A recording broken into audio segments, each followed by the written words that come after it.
The wig shop. I ain't get me one. Cause if I call you, you ain't showing up. Right. Where they at? They protect them stores. They protecting the citizens.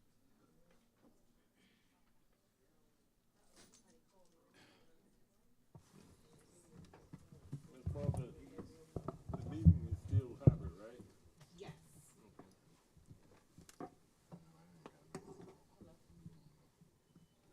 Yes.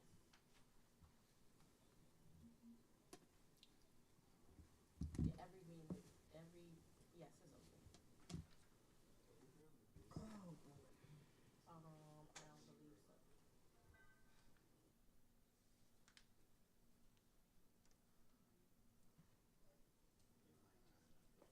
No, no, it's, oh, sorry. Is it Hardy? Yep. Okay.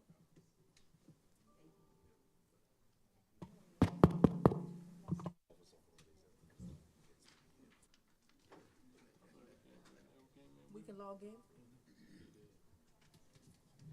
Or not yet? We got 2 minutes. Yes, Sarah, I can hear you.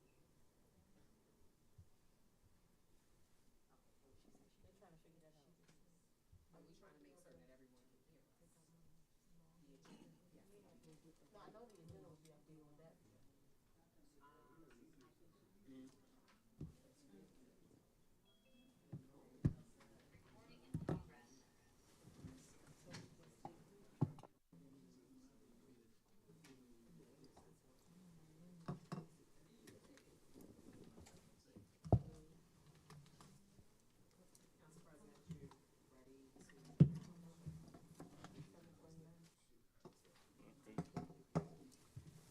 Nobody else wants it. Yeah, we can, We can log in? me, Yes. and me,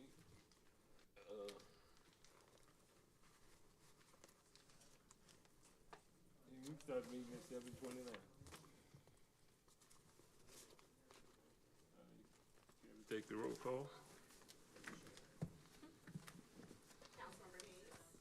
Here. Councilmember Love. Here. Councilmember Scott. Here. Councilmember McCarthy. Here. Councilmember Wright. Here.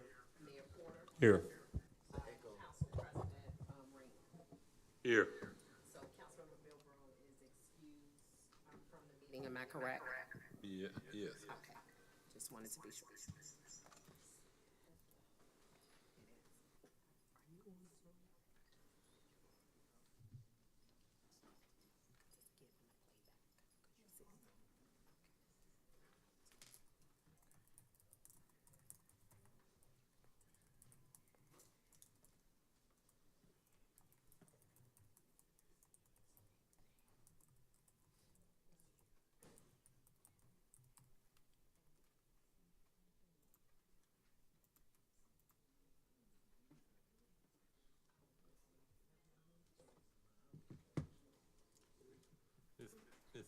Ms. Hicks, can I get you to do the invocation, please? Sure, absolutely. Let's pray. Dear Lord, we thank you for this day, Lord. We thank you for all your grace and your mercy, Lord. Lord, we ask that you be with us as we deliberate throughout this meeting, Lord. Help us to keep things decent and in order, Lord, and to do your will in the city of Sea Pleasant. In Jesus' name I do pray. Amen. Amen. Pledge allegiance. I pledge allegiance to the flag of the United States of America and to the republic for which it stands, one nation, under God, indivisible, with liberty and justice for all. Thank you.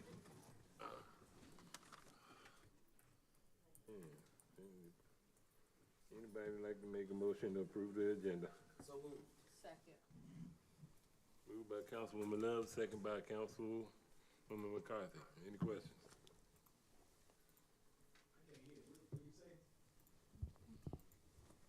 Motion was moved by Councilwoman Love and second by Councilwoman McCarthy. Any questions? Hearing none? Online open has been voted.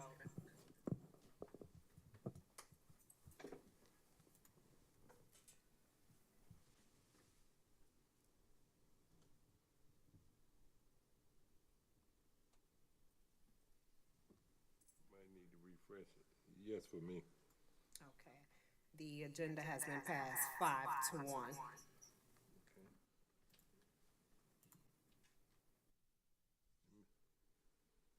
crazy. Crazy hazy daisy.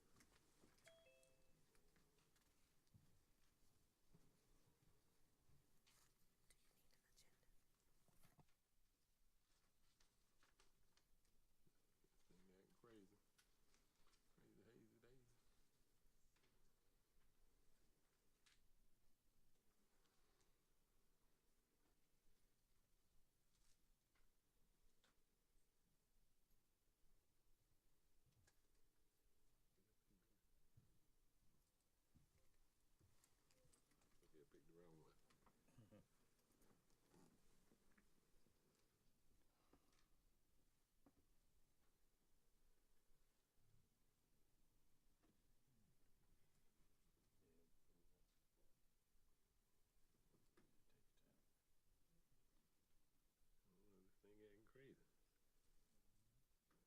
She did, right?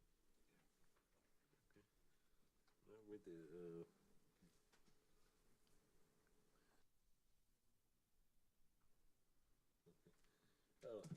anybody make a motion to approve meeting minutes for work session held on Monday, June 3rd? So move. Second. Moved by Councilmember Wright, second by Councilwoman Love. Higgs. Higgs, sorry. Any questions? Ms. Ball? Online voting has been open.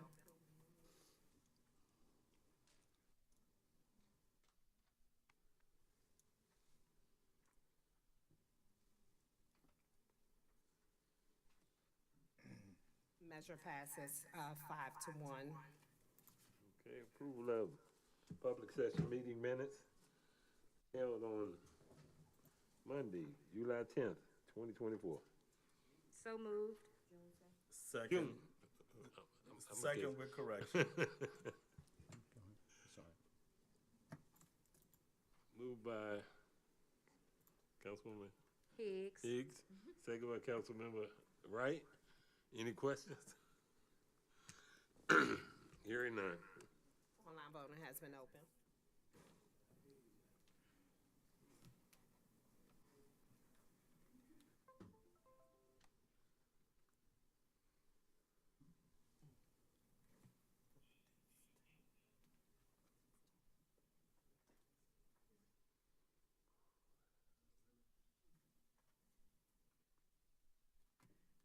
Okay, measure passes unanimously by the city council. Okay, approval of special session meeting minutes held on Monday, June 17th, 2024. So move. Second, Councilwoman Higgs. Moved by Councilmember Wright, second by Councilwoman Higgs. Any questions? Hearing none. Online voting has been open.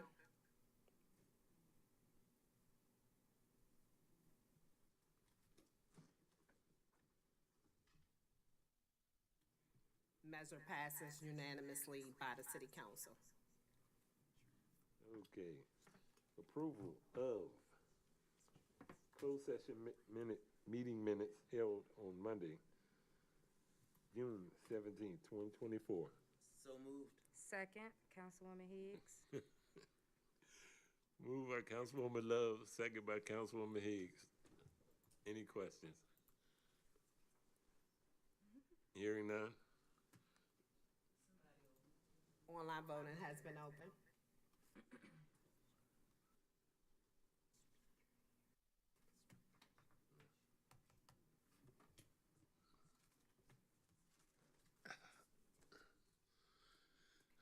measure passes, 5-1 by city council. Thank you all. Now for citizen comments. Do we have any citizens that have any concerns, issues? Moment of praise.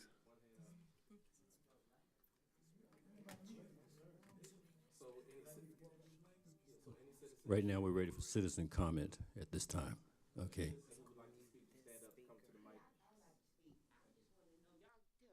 Give these out here in the past. You already approved of it, so why you going over it again? I mean, I just don't understand. Ma'am. All this is past. Ma'am, for the record, could you please state your name and your Yes, I address, can. please? Captain 100, 605 64th Avenue, Sea Pleasant, Maryland. Thank you. Go ahead, continue. And what I want to know, it's in the past. Why you all going over this in the past? What happened in the past? Y'all already approved it, right? Am I correct? It said, this is past. Why are we going through this? Can you state what it is, ma'am? Can you read Yeah, it? everything you got up here called to order, roll call, invocation, your meetings, public hearing. Why are we going over that? I mean, explain to me like I'm a 2-year, okay? That's all right. This in the ma'am. past. Approve a closed session meeting minutes for June 10th, June 7th. Isn't that in the past? Yes, But what we here for? but there are meetings that we had, but we haven't approved the minutes to the meeting, so that's why we are approving them now. Approval? It is Oh, a you governmental approve? process. Yes, Okay. It's a process. yes, Yes, ma'am. yes, Ms. McCall. So, All right, thank I wanna explain a little bit, because you said explain at a basic level. So what happens is, we have our meetings, our city clerk writes notes about the meeting, what we talk about, what you guys talk about, everything that happens, right? After that, she goes back and she cleans it up, she types it up, and then she sends it out to all of us, and we review it. After we review it, we come up here and we vote on whether or not it happened the way that she recorded it. Okay? So it's always gonna be like that. And I think sometimes we're so used to it, we don't think about the people who may have not been here before. So I apologize about that. But that's all it is. She said this is how the meeting went, and we're approving to say, yes, that's exactly how it went. So that if you wanna come up here and talk about a meeting that happened in September of last year, we can pull those meeting minutes and tell you exactly what happened in September of last year. And we're all agreeing that it's accurate. Okay? Not a problem. Anything? Hi, my name is Miss Stanmore. I live at 731 Carrington Place, Yes, ma'am. and I have 2 issues. The first one is the 4th of July. Yes, ma'am. My car, I have pictures of my car with all the debris all over my car. There was parties or cookouts on Booker. I don't understand why their guests came down to Carrington Place. This was from 7 in the evening to 3 in the morning. I called PG County Police 3 times. They never showed up. Second thing on the agenda is my crepe myrtle tree in my yard. I pull out my driveway and find that branches have been cut off by the city. Nobody informed me. Nobody knocked on my door. They want to tell me, oh, the sidewalk belongs to us. My issue is this. If I had called y'all and said, can y'all come and cut some branches off my tree, you would have said, where is it at?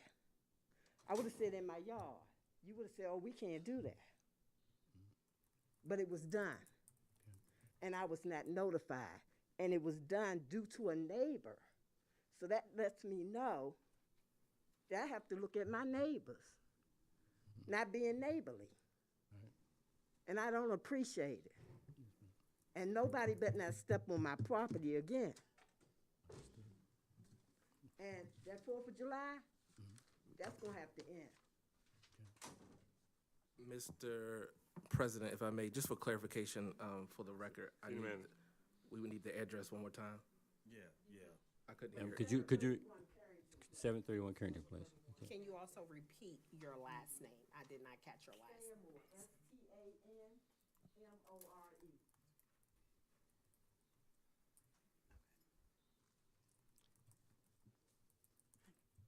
Good evening, council, mayor, and everyone who's here at the meeting tonight. I have a question on some of the announcements that's in here. I know, Oh, you I'm just sorry, I gave forgot. I thought all you knew me, huh? Well, Aretha Stevenson, 604, 64th Place, Ward 2. On the announcements, I'm going to say bullet point 8.3, Ward 3, and 8.4, Ward 5. You have down here community events. I'm not sure where this falls. Is it in the budget for these community events? If so, how much is allocated in the budget for that? Okay, and how much money is left to be used? Because what I'm hopefully seeing here, and I'm hoping I'm not seeing, is that events could it may not look like we're doing campaigning on the city funds, on the resident funds. We just had a walk, and once again, it looked like campaigning on city funds. Now, it may not be that, but if I get some clarity on the budget for this and how it's allocated, then I could make an educated decision. Okay, because, you know, we just want to keep everything perspective. Also, I have down here in bullet point 8.5, splash party, POW splash party. What is that? I didn't know Sea Pleasant had a pool. We have a pool. Maybe I'm not aware of what's going on, but Sea Pleasant has a pool. Anybody? So who's conducting this splash party here? Who is it given by, and what ward? Because it doesn't have any information. Oh, it's part of the police. Well, it needs to say that in your announcement. It's not clear on who's doing what. Where's the money coming from? How is it allocated? What's the budget for it? Okay. Also, let's see. What else do I have?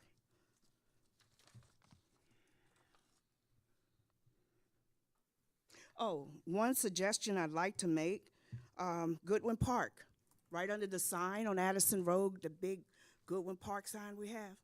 Can we please put some flowers or something there to kind of spruce up the place so people will know that they're in a smart city of excellence? You know, a few tulips, put some seeds down, make it look nice. That would be very appreciated, because we want people to know us when they come in the city, in and out. And that's all I have. Thank you. Thank you. Thank you. Mr. President, if I may. Yes, sir. Ms. Stevenson, for clarification, the location where you were requesting flowers, where's that again? Right under the Goodwin Park sign. Okay. You I know know, what you're talking about. Okay. Police department, y'all have some flowers. Okay. But our park doesn't. And Okay. that's the thoroughfare. That's the main entrance, pretty much, of our city, and it should be represented. I appreciate that. And just for There's clarification. a flower bed right there, so all you have to do is put some flowers down.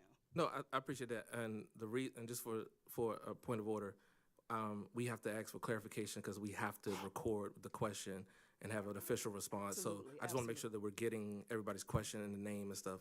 And we might need some contact information before you all leave, those who ask questions, so we can respond appropriately. Thank you. I appreciate it. Thank you. All right, thank you. How y'all doing? Good. Hello, sir. Good. My name is Kervin Ray, 6201 Foot Street. Thank Ms. Higgs, you are my representative. Okay, my problem is, for the last 3 years, it's a crack house right there. Been shot up 2 or 3 times. They done stuck people up in front of my house. No response. Okay, I came up to the precinct for the last 3 years, even the PG precinct. I want that house boarded up, sealed up. Whoever owns the house, y'all can charge them for closing it down. I mean, the bills are getting high. They're using the fire hydrant for water. tired of the police parking at the stop sign and not at the crack house. Park your car in front of the crack house and deter the crime. I'm tired of picking up condoms, dope needles, because I got grandkids that before they even go out, I has to pick this stuff up. You know, same thing with my trash. Last 3 years, I takes my trash to work and dump it. The service is terrible. You know, I called a young lady, and she did make them come around about 6 o'clock one time and pick it up. So I don't even set my trash out no more. I just take it to work. You know, but my biggest thing is that crack house. If I go to the precinct and you show me a picture of the crack house, why you not doing anything about it? 505 62nd Avenue. Right. You know, they park in front on the side of my house every day. Why not down there in front of the crack house? Deter the crime. They stuck people up in front of my house. I'm sitting on the porch. I think it's the police jumped out till I seen the clip in the gun this long. Okay. You know, I don't understand what's going on. I normally wouldn't even came around here, but It's all right. it's getting ridiculous now. You know what I mean, Mr. Mayor? Yeah, absolutely. I'm not asking for a whole lot. Right. I want the place boarded up. All right. Boarded up, the fence chained off, so can't nobody go in there. They done took out the meter, the electric meter, took out the gas meter, took out the water meter.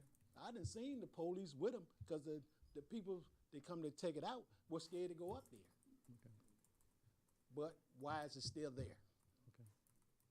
Why is it still there? That's what I'm upset about. You know, the shootings. One little house is disrupting the whole block. You know, I came up here, they told me one time it's Fairmount Heights problem. Right? So what I do, I know the Fairmount Heights police. He said, no, this is the Pleasant side of the street, Okay. which I knew it was. Right. You know, that's the only reason I'm up here today, because I'm tired. Right. You know, y'all, send me the stuff all the time to come up here, see the city council and all that. Right. All right. I'm going to leave here. I'm going to say my piece. I don't know if anything going to get done, Let's see. you know, or not. But like I said, I'm tired of picking up needles, condoms, crackheads everywhere. If you go down there, if the police come down there at 6 o'clock in the morning, they leaving out the house like they work for the Ford Motor Company. Okay. I understand. You know, 50, 60 of them coming out of there. And I can't understand. We got Fairmount Heights police, PG police, our police department. Why ain't nobody doing anything? Understood. If I need a police from Sea Pleasant, I'm gonna go right down here to one of these stores and get me one. You know, because I feel like they protecting the stores more than they protecting me. Okay. You know, so I feel kind of bad when I leave here today. If they in here, might have little problems. No. You know, might have little problems, but it's okay. You know, it's okay. But all I want to do is have that crack house taken care of. Should have never showed me a picture of it. Oh yeah, we know that's a crack house. It's a lien on the house or whatever. But if you took everything out, the water meter, the gas meter, and all that, they don't even supposed to be in there. Yeah. If the police do their job, well, why are they riding up the street at the stop sign and the crack house right there? They scared to stop there and park their car there and sit there. You know, God forbid one of my grandkids step on one of them needles or something like that. That's why when they come over, I make sure I clear the whole area. Okay. You know, but that's all I got to say. So hopefully, I take care of the problem. You the chief? I'm the city manager. Oh, okay. You the city manager? Okay. But You got to the right people. but you know what I mean, man. You got to the right people. Councilwoman McCarthy. I know we want to focus on the crack house, but can you elaborate on the issues with the trash? Are they not coming at all? Is that why you're not? They pick up the trash every now and then. They might. I don't know what they do for everybody else, but I know my trash wasn't picked up on the regular. So I just stopped. I see when I call, when I'm done with it, I talked to a young lady that was that I talked to. I said, well, do I pay my taxes? He said, yes, sir, Mr. Ray, you pay your tax, and you should have these services. Correct. But last 3 years, I take my trash to work because I know it's going to get dumped. No, you shouldn't have to do that. Yeah, so. you definitely shouldn't have to do that. So I don't, if we can get his information to make sure. Yeah, but you know, Well, that's- I'm not even worried about well, the that's- trash. I know, but Crack house, I want gone. I know, but I know for me, I can handle the trash right away. Right. I can't handle the crack house right away. So Who can? that's a good question. I mean, if y'all still, you know, y'all keep telling me y'all working on it. Well, when sounds the work gonna like get done? it sounds like they've taken steps, right? 3.5 if, years. Listen, I don't know whose property it is, so I don't want to misspeak.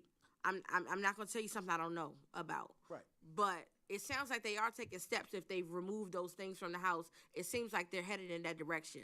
But I don't know who owns the property. Well, So what I'm trying to say, this is the stuff they did years ago. mhm. They didn't scratch all that off the building now. You know, this should have been taken care of a long time ago. Okay. I don't care who owned that property, but if you put a sticker on it, if you put a sticker on my car, y'all come to get it. You know, y'all come to get it, without a doubt. But what my thing is, if they took the gas meter out, the water meter, electric meter, which I was a witness to when the police was with them, why is that house still operating? Furman Heights side, there's 3 buildings, right? 1, 2, 3. Hey, but 2 people live in each building. Why is there 50 cars there? Because they at the crack house. Them the dealers. You know, I didn't want to come here and put myself out there, but I ain't scared because I'm going to take care of myself and my family. So you can bring it to the house. I'm going to be all right. Not only I got nephews that's PG police, nephews that's federal, nephews that's district police. But my district should take care of my problem. I agree. I agree. Yes, sir. Sir, thank you for bringing this out and stepping out the way you did. I just want to make sure that the address of the quote unquote crack house, did you state it? 505 62nd Avenue. All right, thank you All very do much. is tell the chief to pull up a picture. He pulled up one for me. Thank you very much. Okay? Thank y'all. Did you have something you wanted to say, Mr. Boyd? I'll be seeing you. All right, thank you.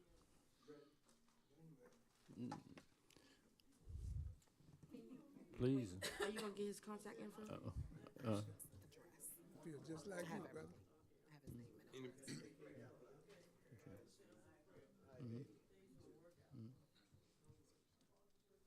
Anybody else? You know, I just want to say, Your name, please? my name is Otis Johnson. I live at 504 69th Place. And I want to say hi to the people who are concerned, because you know I'm not going to get into a long soliloquy about it, but you know I know that there's people here for just a paycheck. I know that. I'm clear on it. You know, and that's from the mayor on down, and that's real. And I ain't saying this, you mayor, but there are. You know, now my issue is it's a vacant lot right next to my house. Now I live at 504. The vacant lot is 506. And my neighbor is at 508. Now I've been living at 504 for 15 years. I've been trying to address this vacant lot for 13 years. And I got told everything under the sun. You know, it's in court. Where's the pandemic on?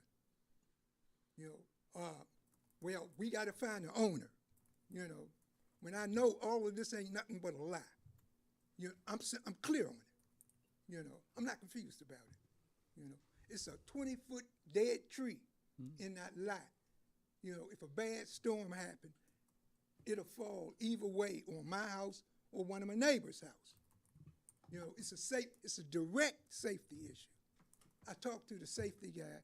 He said, well, we got to find an owner. You know, now I said, well, what if the tree fall in the meantime? He did like this. I don't know, Mr. Johnson. I talked to Miss Higgs. You know, I thought it was about 2 years ago I talked to her. And, she told me, she finally told me it was a county's problem. This is C. Pleasant problem.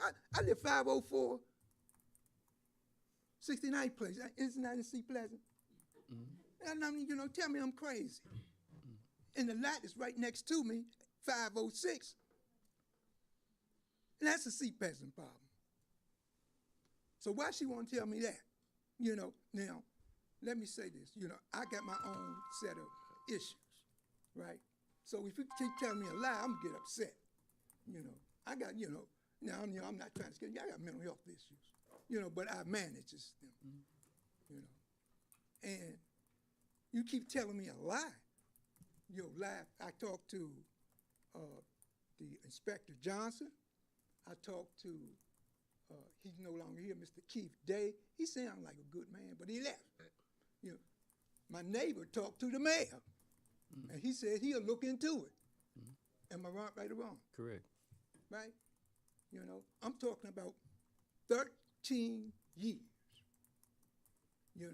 It's a jungle. Things 10 and 15 feet high. And this all I get every time, I'm not gonna call him, didn't I say I take care of you? I called you. I'm saying, so what?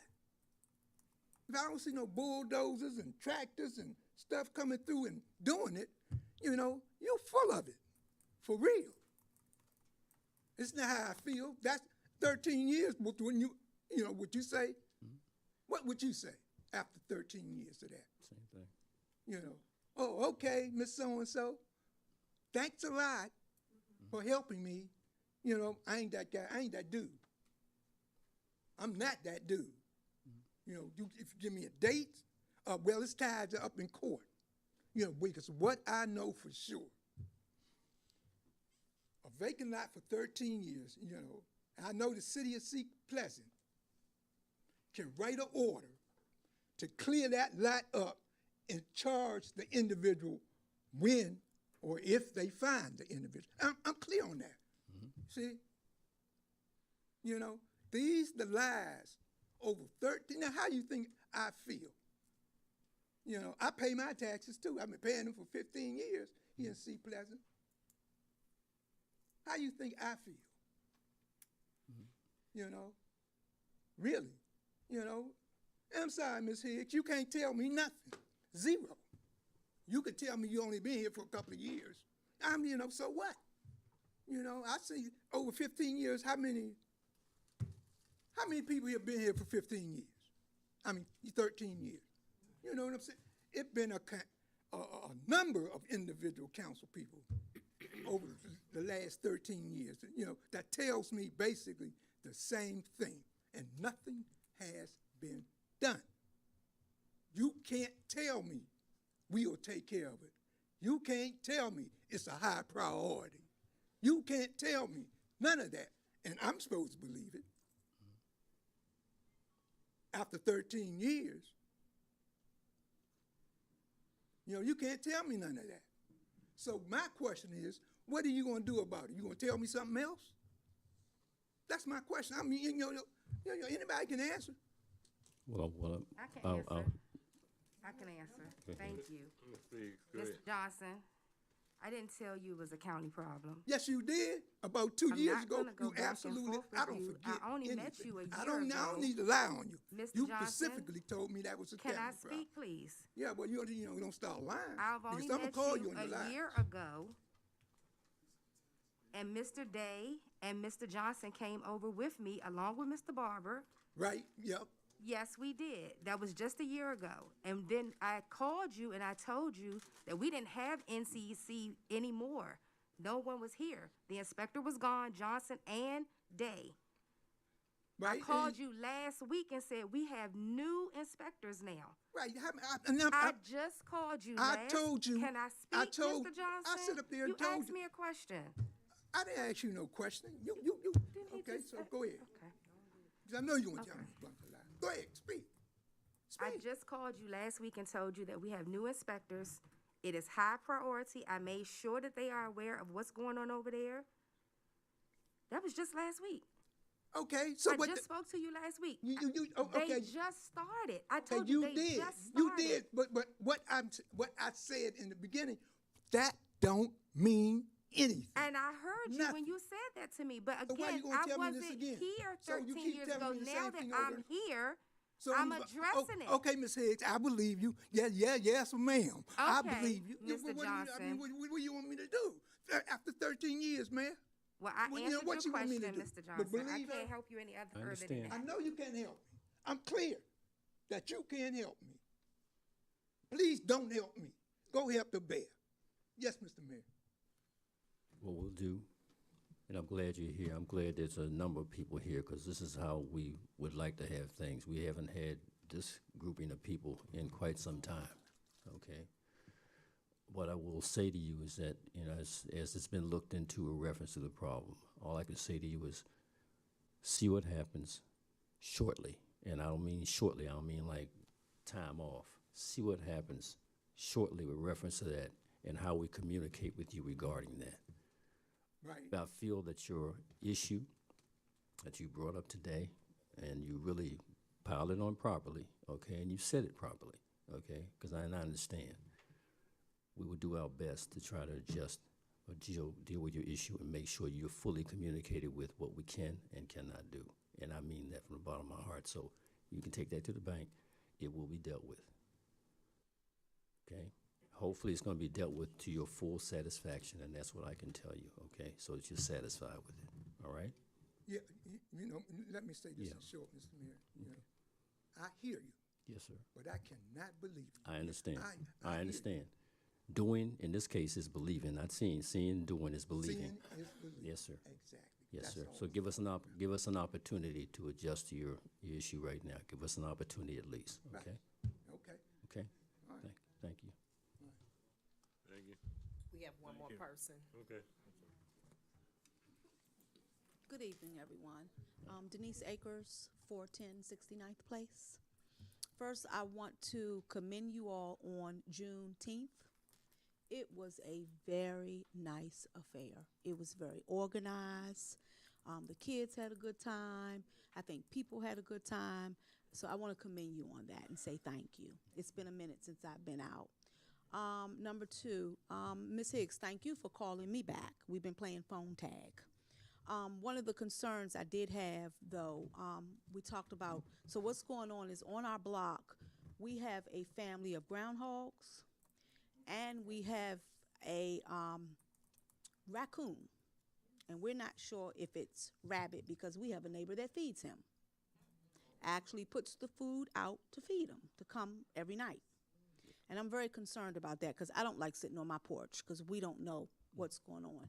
So is it, can we get traps? Do you all provide traps, or do we have to call animal control? What can we do? Because it's getting bad. Who wants to City- answer? So it has to be animal control? We can't get We- it, so Sea Pleasant we- doesn't we provide had- thing? We had the same issue that took place. A gentleman came in last week with reference to the meeting with the same concerns. It's not only just raccoons, groundhogs, it's foxes. We have a myriad of, and of course the cats, but then again, we explained the cats, so keeping down the mice population and the snakes. So, I mean, there are issues. And the best way in this case here, we will respond to you as far as where you need to go or what you need to do in order to get the traps. Okay, and to abate the issues. Because once they do that, they're gonna say, once you catch them, you have to take them out to a specific place. You know, I'm just saying, this is based on the rules, okay? All right. So I know they're looking for some services, and I can catch them, but then again, you know, you guys come and get them, that kind of thing. But the services and so forth, that's what it's stated of how it has to take place. Now, I've even been dealing with some people in another community, and they said, oh, we take it about 6 miles away. 6 miles away ain't gonna do enough. Right. Okay? They're gonna come right back because they hone in on exactly their habitat and so forth. Because you gotta look at it from this standpoint, many of them were here first, okay? So we have to deal with it in this particular manner, okay, to try to abate the problem. But I understand your concern, and we'll look at the best way to go about trying to deal with getting you what you need to help you, at least tell you what you need to do in order to get the appropriate response. Okay. Appreciate it. Second concern, Is there a limit on, I guess, how many cars a household can have? I know that it's public parking, I mean, and, you know, some families, you know, come with families plus families plus families. Yeah. And so, you know, if you want to park on the street, you can, or if you have to, because you may have some people that have 10 cars or 5 cars. So is there anything we can do about that without, you know, a The big di- ruckus? The difficulty is public parking on public streets. What we can do and what has been done and what's been discussed over a period of time is to zone our streets with reference to a restrictive arrangement. And sometimes when you do that, then you have certain people that have been there for a period of time that actually they have maybe 4, 5, 6 cars. Right. And they feel that they're being violated. So we have, it's kind of an issue that has to be dealt with, okay, over a period of time, but it has to be a unified body concern for the different neighborhoods. Everybody decides that this is where it's going to be, and when you put those restrictions in, everybody has to abide by those restrictions and so forth. So that has to be something that has to be addressed and concerns on that nature. But that comes with communicating to us, so we can look at how, or the council, how they can legislate that to make it something that's across the board uniform and good for all parties concerned. Okay. And last thing, 69th place, are we ever gonna get any speed bumps? Cause they come down, my biggest fear is that, cause my dog got hit. And I saw the whole thing, picked her up, and, you know, I laugh now, but it wasn't funny. I called 911, they told me that, the Right. ambulance, they told me they didn't come out for dogs. Okay. But, thank God it wasn't a child. Right. And so, I mean, I've heard that that's a route, emergency route, and we can't get it, but they come down that street so fast. That's the same concern that you have, a similar thing with reference to the making sure that your neighbors have the same views that you have with reference to that. That's why we're certainly having community situations come in, so we can bring communities in and get your ideas on what you really want. And that's why when you have a larger group of people and you understand their concerns and you're hearing their concerns as to what they really want in the city, it's difficult to act on something if you really don't. You kind of know, but you really don't know, and you get 1 or 2 people saying it. There has to be a certain percentage of people on that particular roadway that want to have that take place, okay? You get the signatures and everything else and so forth, that concern. And then if the majority rules for how you go about doing that, and that means you're being an advocate for what actually takes place in your community. That's why I mean getting back to the community. That's the reason why I'm having a couple of community, not picnics, it's in here saying picnic, it's supposed to say community cookouts, because picnic has a negative connotation, and I'm trying to get away from that particular whole thing. But they're people, they're neighbors that are fighting one another, okay? I mean, when I'm going around talking to people, it doesn't make any sense, okay? When we should really get back into an aspect of a community, now that people are starting to get back out. It's like they're getting back out, but they're cutting loose and kind of going butt wild, okay? And for lack of a better word. So we have to see how we're going to adjust, okay, to that arrangement. And I think that my colleagues, we're trying to do the best we can to bring in some things, like you saw the Juneteenth celebration, to bring in certain things that we can do in a manner to calm things around. We've had several races we're looking at. This city is going to grow, believe it or not. It's growing, okay? They're coming. And it's changing in a lot of different regards. So people, folks that come in don't necessarily, they have a different sort of, I'll use the word values as to how they value things in specific, but there's a communication process that we have to do and get it back to them. And that's not just smoke and mirrors, that's telling the truth. We have to try to look at that, but it's basically how we go about getting our community itself, you all impacting one another and saying what you really want and making sure that your elected body goes after it in that particular manner to communicate to everybody, and then we make them uphold the law, okay? So is there a form that official form that I need to get to start getting the signatures? I think that can be provided to you, yes. Okay. Your representative can get that to you. Because Okay. I'll walk up and down the street and knock on Now, doors and get signatures. Sure, now you 'Cause have your, we really need, yeah, need you it. have your ward representative, and then you have 2 at-large representatives that can help you, and I'll be willing to help you get to what you need, and that can be provided.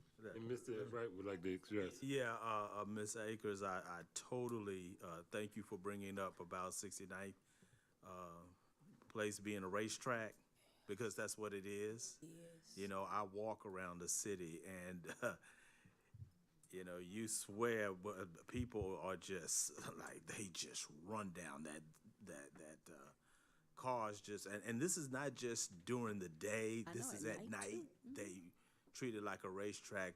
Thank you for bringing this up, and thank you for bringing this to the attention of my colleagues and the city administration. Okay, thank you so much. You all are doing a good job. Thank you. Thank you. Anyone else? Good evening. I'm Miss White, 729 Carrington Place. Just like my neighbor stated about the fireworks, it was really bad. They were shooting cherry bombs, the fire on the roofs. I mean, some houses could have burned down. Exactly. It was really bad. From 7 to like 3 in the morning. And whoever did this, they had parties, but they were up the street. They came down to Carrington Avenue and Carrington Place, the intersection, and stood there and shot those things off. Going up to the roofs is on everybody's cars, in the yard. It was bad. The second issue I have is the property behind our homes. Weeds are growing, and we shouldn't have to cut the weeds, because if it gets on our fence, we'll be charged. We'll be penalized. And we've been trying to get somebody to come out. They used to come back there and cut it, but they don't do it. We can't get anybody to come back now. So we have to have somebody cut. We have to pay somebody to cut that. It's ridiculous. I know the area you're speaking of, that's on this, when you go down Carrington, on this side, in the back area, going back toward the school? Yeah. Yes. All right. So we can get around to the appropriate people in the county to abate. I would to appreciate it, abate because that. this has been going on for a long time. Okay. And it needs to, the whole area Okay. needs to be done. Okay, that's Ward 4. That's what we're, and we have to reach out to Park and Planning again, because Mrs. Bonner had that issue 16 years ago after her husband passed. I don't know when he passed, but she came to us. Yeah. And we reached out to Park and Planning, and actually they gave us kickback on it. So I don't know who, we can reach out to them again. Yeah. And see what they will do, but I don't think Park and Planning is gonna change their mind. But we can reach out to them. Again, the same thing, if we were to do what was mentioned by the gentleman there, it would have to be a situation where if we were to use our people, if we're able to do it, but it will be addressed, and I'm trying to go to the, maybe a little higher power from a standpoint of the county, and see whether or not they can help us in abating that problem, okay? And make sure we get to it. It will be addressed, and then there'll be some follow-up, because your question is duly noted, and we'll get back to you to tell you what the resolve Okay, might be. thank you. Okay. Miss Stanmore again. I just want you to see, this is my car Yes, ma'am. from the 4th of July. Can you see from here? Yep. This is my car in my yard. If it was my guest, I wouldn't have them go up Booker Street and tell them, oh, go on up there and shoot your fireworks. Right. I wouldn't do that. This is my car. Well, ma'am, in actuality, be honest with you, This is the street. it's against the law, okay, to do Okay, but fireworks. this is every Okay, year. but I've we been here. understand, but again, and them fighting that, us fighting that, the county fighting that, state, whatever the case may be, this is something, again, from a community standpoint, that's why I'm trying to do this thing with the community, to get the community involved and let y'all discuss it without, like I said, people out here fighting each other, okay, for no apparent reason. I mean, well, whatever they feel their reason is, but it's problematic. And we're gonna have to bring in some aspect of, that's why I was talking about social services or whatever the case may be, to get people on the right path again, because they're kind of off-centered. Let me tell you something. I saw it for myself. Yes, ma'am. They were bringing the fireworks from Booker Street down to that intersection and Right. shooting them up like guns. Right. My pictures fell off my walls. The smoke came into my house. The house was shaking like an earthquake. Right. Yes, ma'am. Yes, ma'am. I don't want to meet with them because Okay. at the end of the day, I wouldn't have a cookout or a picnic Well, and tell my guests, oh, go on down the street right there in front of so-and-so's house and you can shoot off your fireworks. well, what we're trying to do is this, okay, to bring the community together, to express the community concerns. This could be a arrangement. Same thing here, what you're saying, what you're bringing to light, you're bringing it to light, okay? That's what I said, take pictures and then let us try to deal with what we can, because now you got it, we're face to face with it. We're face to face with your problem and your concerns. And this It's been going evidence. on for a long time. Yes, ma'am. This year Fully was aware. the worst. Fully aware. Last year was Councilwoman bad. McCarthy? The year before that was bad. This been going on for a long time, and I am fed up to here. Question, do you know exactly who's responsible for the people who came down I to don't shoot know the them fireworks? people. I don't even. I've been living in my house.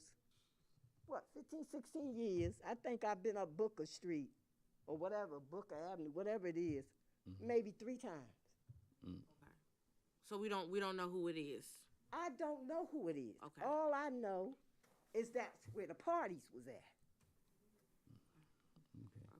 Y'all have pictures, I'm sure, because I think his name was Mr. Ross. Y'all have a Mr. Ross? Yes. He came out and took pictures. Okay. Yeah. He said, "Oh, the tables and chairs still sitting out there. I know where the party came from." So, okay, so you know the house. You don't have to know the people, but you know the house. Yeah, I know that it Can was we- out 3 houses around there. They do it every year. Okay. So what I was gonna suggest, and I don't know if you're open to it or not, and you could think about it. But Doing your job. no, I'm not. That's not what I'm not what I was gonna ask you. There is a mediation service that's available for neighbors I'm where not doing none of that because I Okay. shouldn't have to do that. This belongs to, this is on y'all shoulders. Because after all, this has been going on for years. I shouldn't have to mediate with no neighbor and say, "Oh, could you please not have your guests come to the intersection and shoot the fireworks?" I'm not doing that.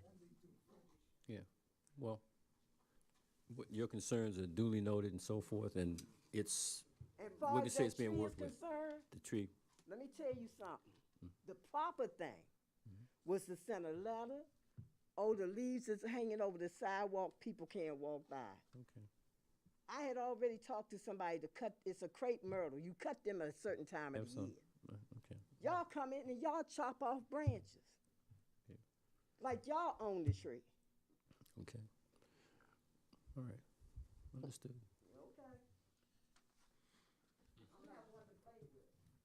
All right, good afternoon. My name is Miss Samuel. I live at, where do I live? 6914 G Street. Almost forgot where I lived at. Okay.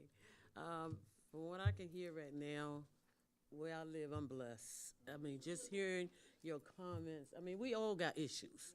But I'm saying right now, I'm blessed because I don't have some of the issues that you have, and I'm not looking down on you. One thing I will do for all of you when I leave here tonight, I'm going to pray for every one of you.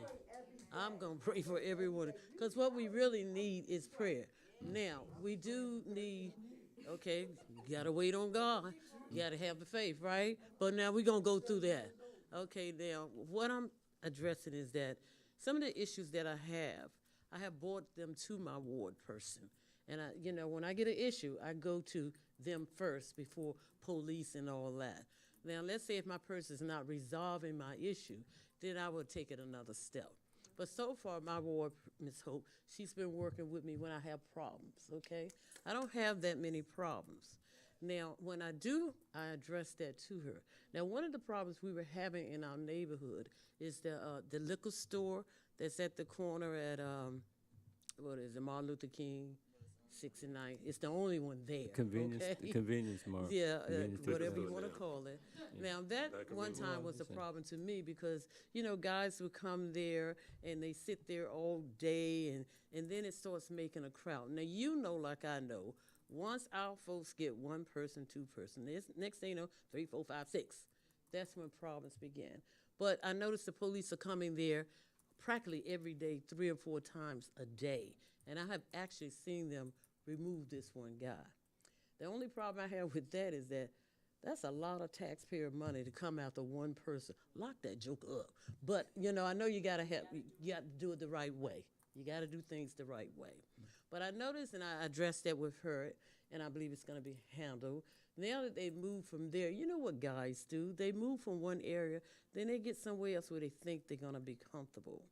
So I have addressed that with her, and we're going to wait and see how things are gonna be handled, which I believe they're gonna be handled. But I'm just gonna get offer this advice. You don't have to listen to me, but let me just offer this advice. I think sometime if you tell these policemen, park that car, get out and walk. Get out, walk. Because that would help deteriorate some of this crime. Don't become buddies with these people. You can speak to them, how you doing, man? You know, but don't become buddies. Now, if I had my way to do it, thank God we don't. Let me look around before I make this comment. Oh, that's right, y'all recording. I have some, My girl. you might get some of these other folks in here, you know, the wrong people, in which that's not what we want. We don't want the wrong people in here to rule over our people. We're supposed to know how to conduct our own selves, okay? Now, my suggestion to you, like I said, you don't have to listen to me, but I'm gonna tell you, it's gonna help. Tell these police to park your car today. Matter of fact, start parking it every day. It's summertime. Walk. Get out here and walk. You'd be surprised the difference. Now, there's an apartment building that's across from me, okay? They keep it up very nice. But you know, it's always some people gonna mess up. Now, my thing, they have a security, and he's in a white car. I wouldn't know him. I've been living there 20 years. I still don't know him. He stays in the car so much, I don't even know it. So he gets in his car, he drives from the apartment building, he just drive. He drives to the next. Get out and walk. And what they need to do is, my suggestion, why don't we contact whoever the owners or whatever, the apartment building, and say to them, you've got to get better security. Okay, now when the security don't have a gun, I'm not even afraid of him, right? So you know the crook's not. So I'm saying sometimes you gotta invest. They need to, if they can take money and put lights and cameras around, invest in security and get them out of their cars, walking. Just a lot of times, all they have to do is just walk. They don't have to become friends with me. Speak to me, hey, but keep it going.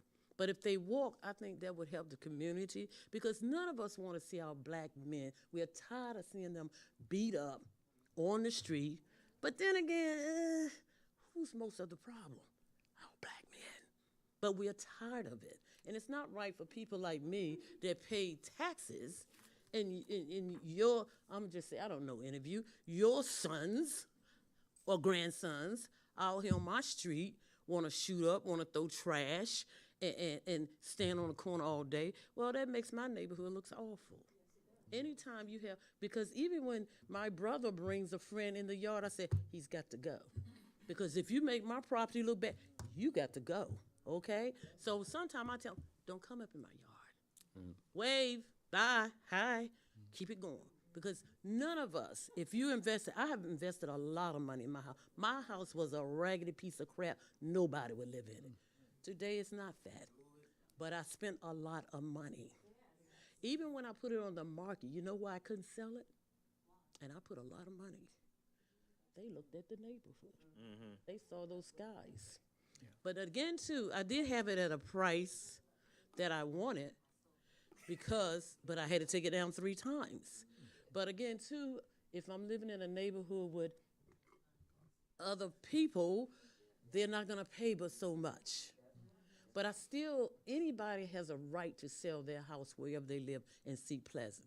And because if these are hanging around, would you buy a house and you saw people, and I got little children, those guys hanging, oh man, my kids gotta go to school, I gotta work, I can't be watching that, and I got children.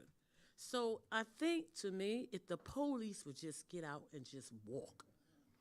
Half of them look like they need to lose some weight anyway. There was a time a police had to weigh a certain weight, right? I look at some of them, I say, I could outrun you.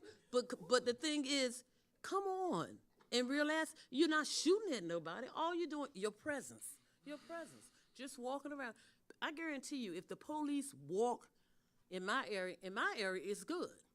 If they walk in my area, those guys that hang after a while, they're gonna like, man, I'm so these police.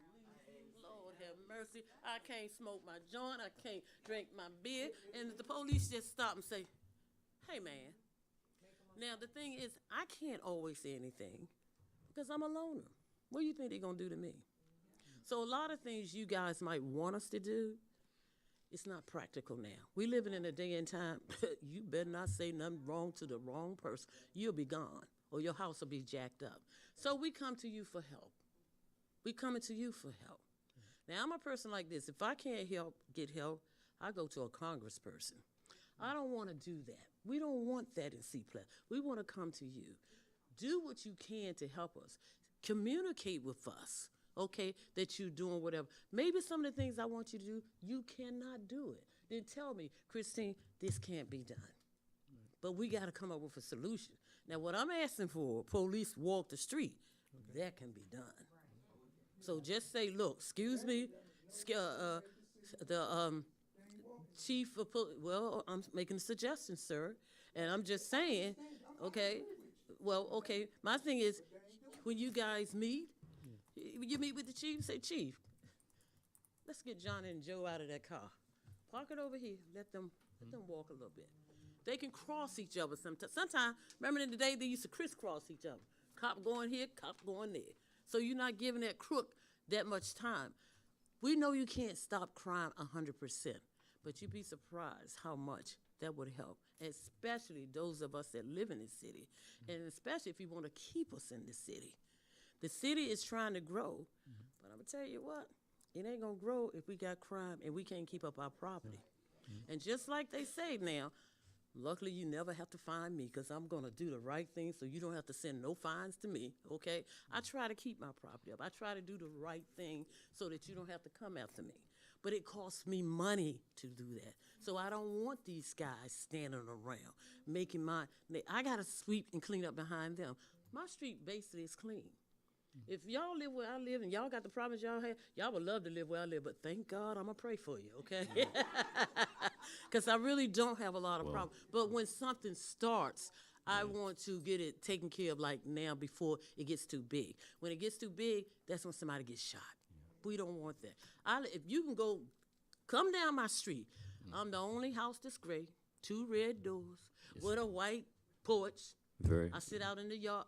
Beautiful house. It really is. It sets off the community, and one good thing about it is you can see that it's very well maintained. Oh, thank you. Okay, and as a matter of fact, your house being the way it is the reason why when those houses come up for sale, somebody will buy right next to you, and that's always happened. So forth. They don't stay vacant very long. It's because of the type of house you have. But the manner in which the way you're communicating right now, that's what we need, and that's what I'm talking about. Folks talking to one another, letting each other know what your concerns are.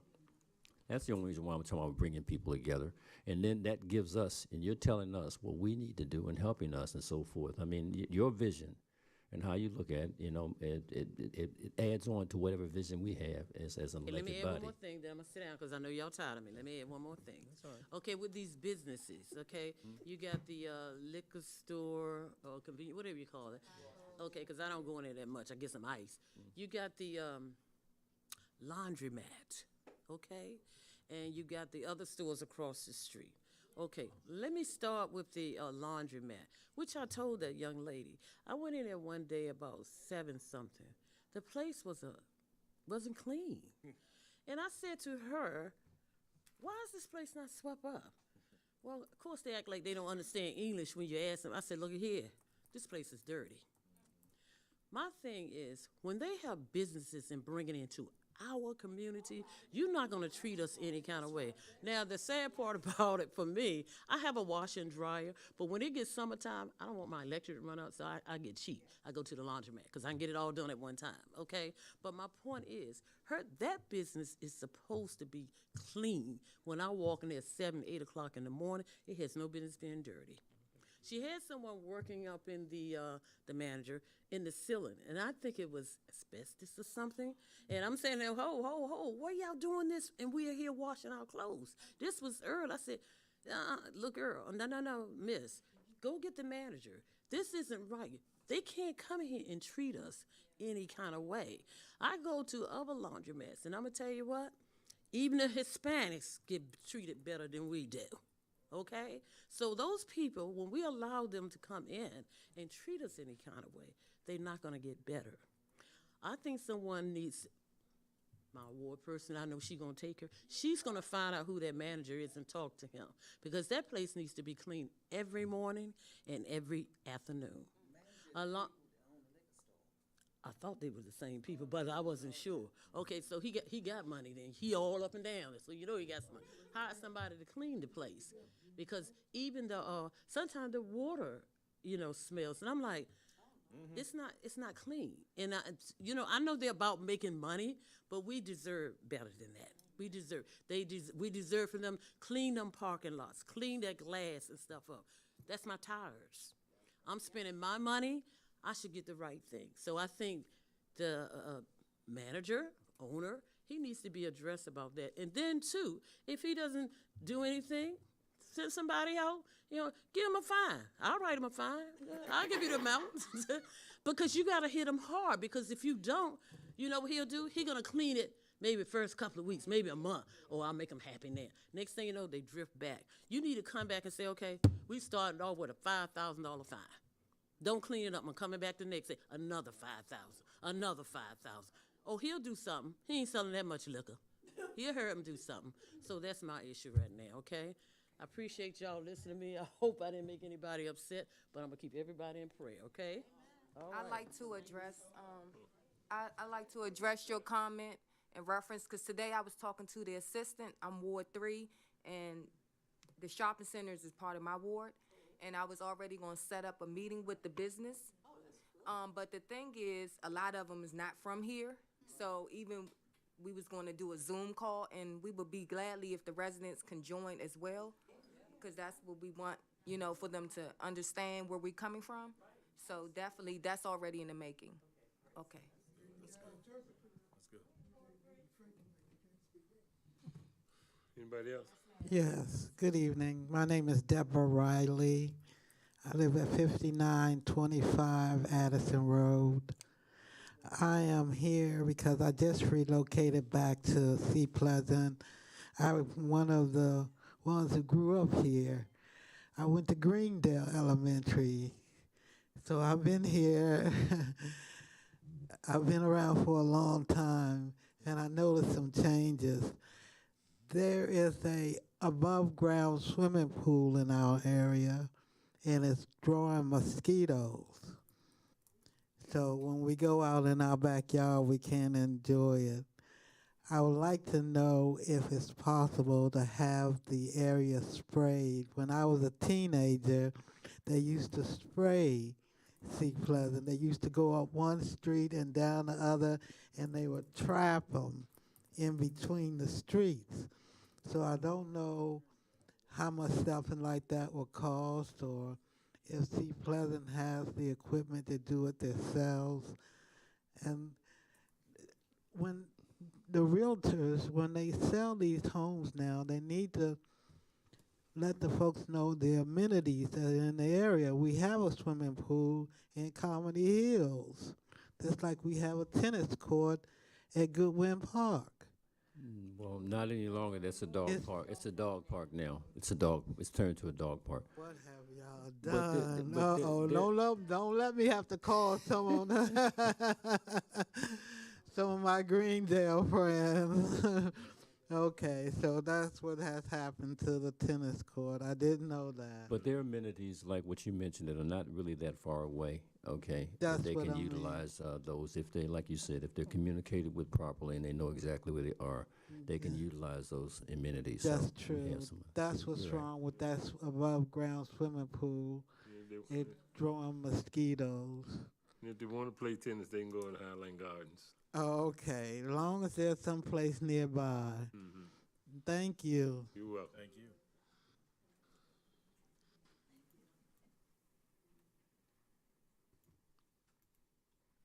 Anyone else? Yes, she's coming up Okay, now.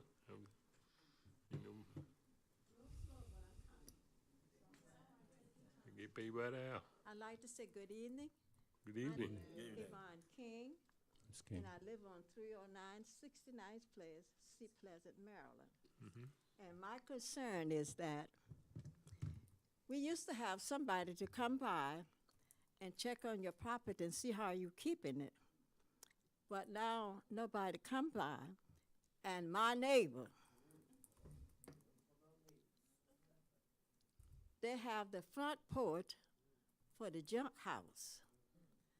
And that's affect the neighborhood and your property. One in front, one on the side. And I'm concerned about that.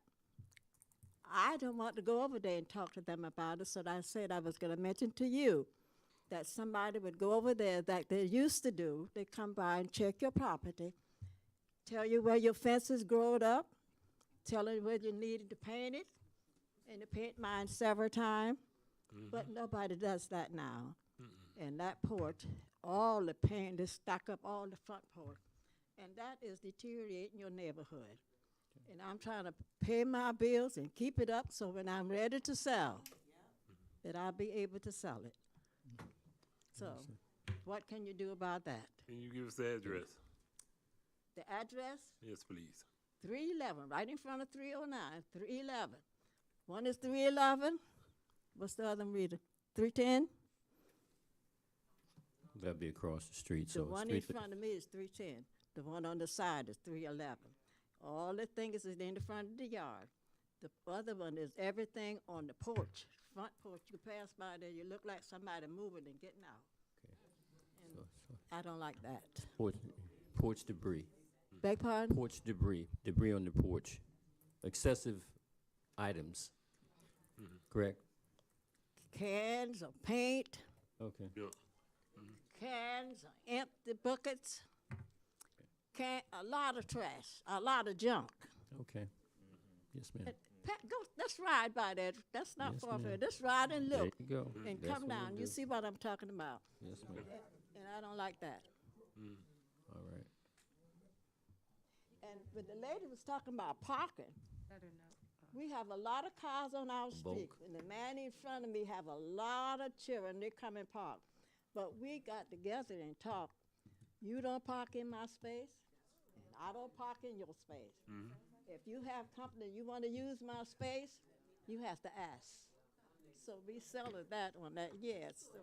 So that's what we do. Council President. Yes, ma'am. Yeah, we talked to them. Ms. Hicks. Yes, Ms. Hicks. Oh. I know this is a public street, but this is where I live. When I come home from church or wherever I come from, I want a parking space. And they agree to that, and everybody parks here.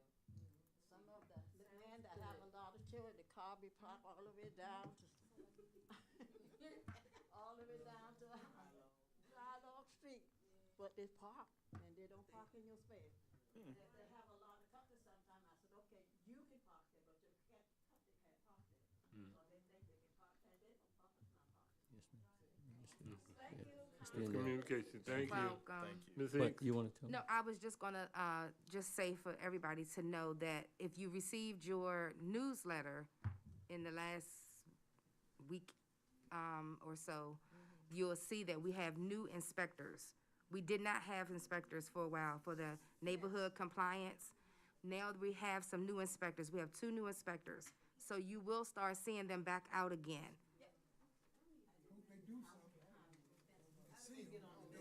They're citing, trust me, they've been citing people. Okay. You want to speak? Anybody- Oh, that's another thing too.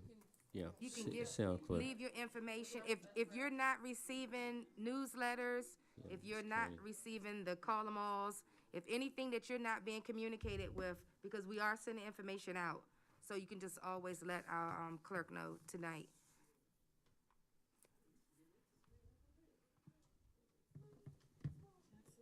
Okay. Anybody? Yeah. Good evening. State your name. My name is Ashley Kearney. I live at 700 Booker Drive. And I know that documentation is really important, so I'm also naming that the fireworks, I came home to them, the debris in my yard and also on my car, so just want to name that. But I also recognize that Public Works did come out to the intersection and clean up, so I'm thankful for that as well. That's one end of the spectrum with it being bad, but there are some neighbors who wanted to do things nice for their grandkids, and they were lighting fireworks after the 4th of July up until maybe even yesterday night, which wasn't a problem, but I did go down to talk to them because we had a very dry season and the grass was very dry. We also live in a street where the power lines are above ground. And so some neighbors weren't aware, for whatever reason, that lighting the fireworks is actually a fire hazard, even more so. So I say that to say, having a conversation with this guy on this end of the spectrum, he was able to just stop because he was like, "Oh yeah, that's right." He forgot about the fact that the power lines was an issue, and so he didn't do it for the rest of the night. But I say that to say that the newsletter could be a great opportunity. I know that my newsletter came at the end of June. And so putting something around safety and awareness in that to let them know, or even awareness around folks who have pets who actually do get traumatized, things like that will be important for folks, veterans, things like that. So people who are traumatized. And then also I went on a community walk that Councilmember McCarthy had led. And one of the things that I remember is that the emergency line, most residents who came on that didn't know the emergency number. So they were talking about calling the police. So I also think that in the newsletter, emphasizing, especially around that time, the non-emergency line would be helpful, just so that we can get that kind of documentation. I think that would be important as well. Thank you. Thank you. Huh?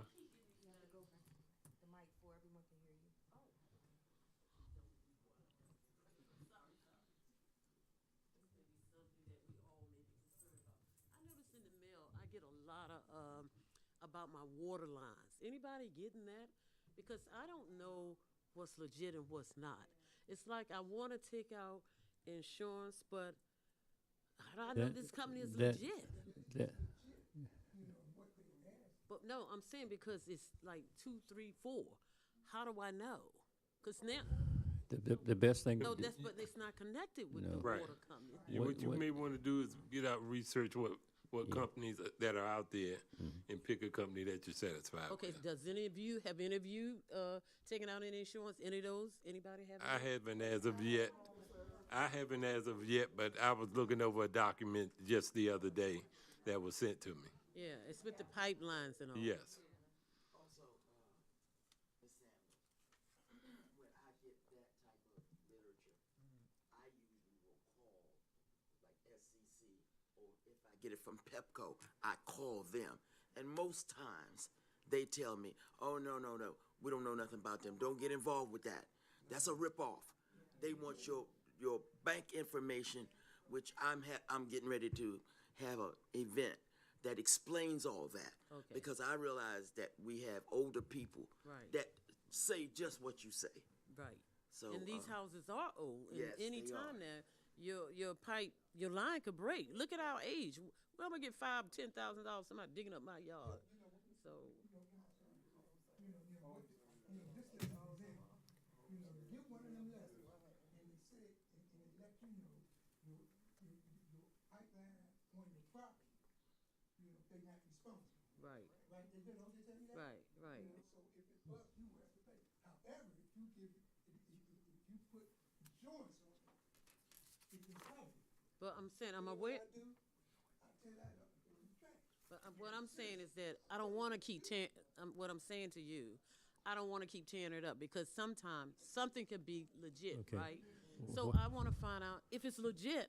Then I want to take the insurance out because it Okay. could happen to me. You just brought your concern. Yeah. Your concern is noted, and that way we can take that concern and sort of research that concern and get back to you what it is you need on that. Okay. We do know that many of our properties, as you indicated, are old, and our pipelines are old. So when people get wind of that and know certain things, because this is not the first time this has cropped up. This has been coming in for a while, with people having old lines, okay, and some of them are starting to burst or just deteriorate. They're only going to last but for so long. Right. But there's ways to go about doing it. Most of the time, because of the cost factor, it becomes an issue, okay, with people actually doing anything. It's just like going to the doctor, the same thing. Some people don't go because they think, it's going to be costly to them and they don't want to get it fixed. But if we have ways of looking at that so we can research how we can try to help or abate certain things, or at least put you in contact with someone that can maybe help absorb some of the issue and so forth, at least you'll have an idea of which direction you can travel. A lot of people can call different hotlines and so forth, 311, 811. There are other hotlines. We're trying to bring in things for social services, both because there are a lot of problems that are actually taking place out here. Families as they're getting older, they're having to deal with people with dementia. They're having to deal with autism. They're having to deal with a whole lot of issues now that maybe they didn't have to deal with in the past, and having services that could be provided to them. We're trying to look into those kinds of things, okay, in the future here for this city, both for just not our staff, but also for our residents as well. So again, this communication process is key, okay, to what we need, you know.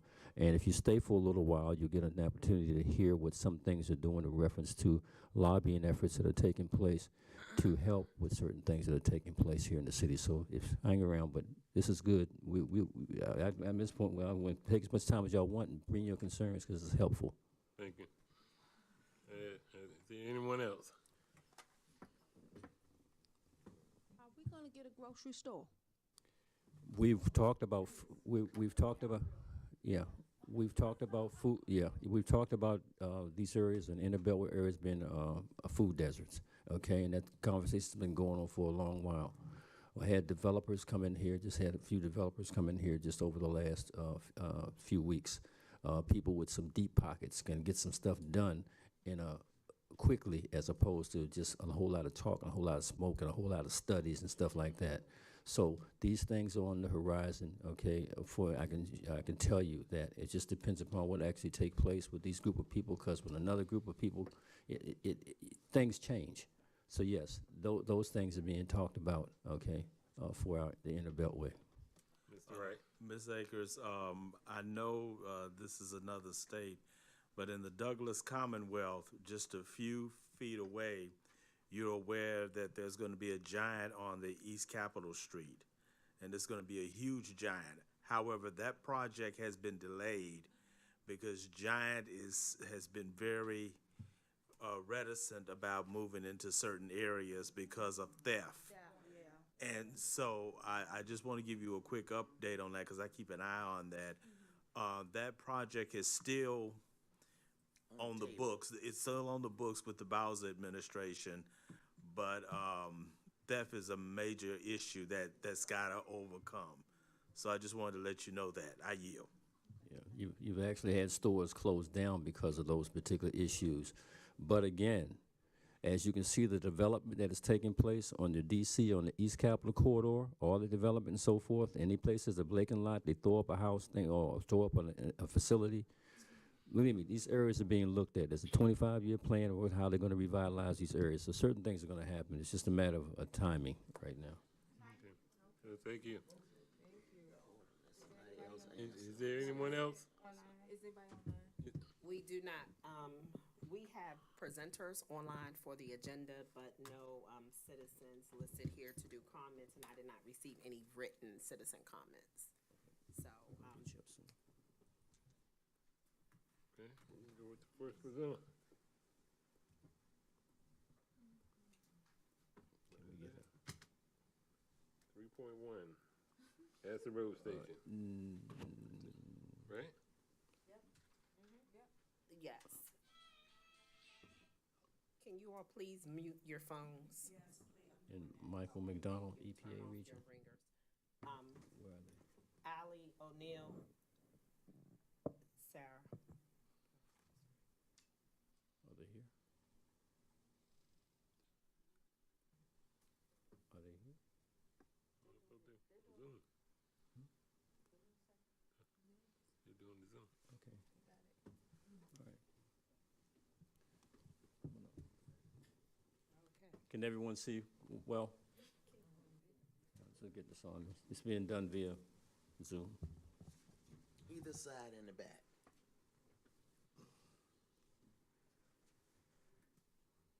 Miss O'Neill, you can begin speaking if you can hear me.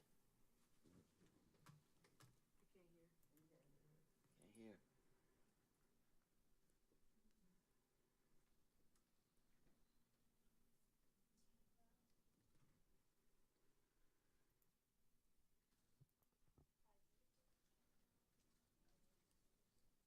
Okay, we can hear you now.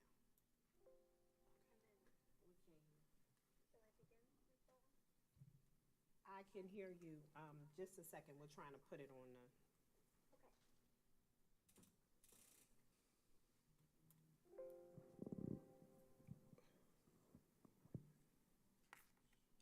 Okay, Allie, go ahead, speak again. Okay, hello. Yes. Hello? Crank it up a bit. Just too loud, because it's gonna cause an echo. Right, I'm trying to get them to fix it up there.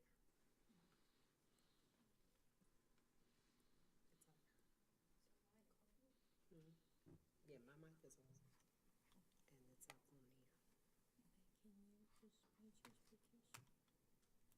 Okay, when I muted my speaker, we couldn't hear her.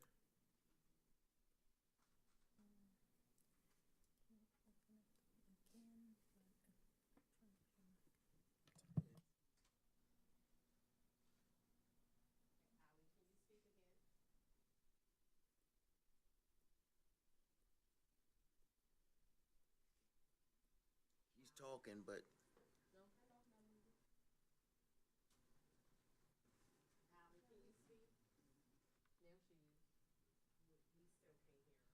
Try one of the other people, see if they come on.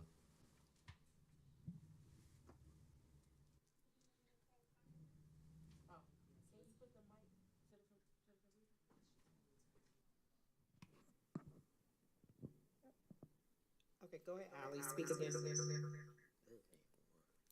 you all hear me? Is it working? It's an echo. It's very low.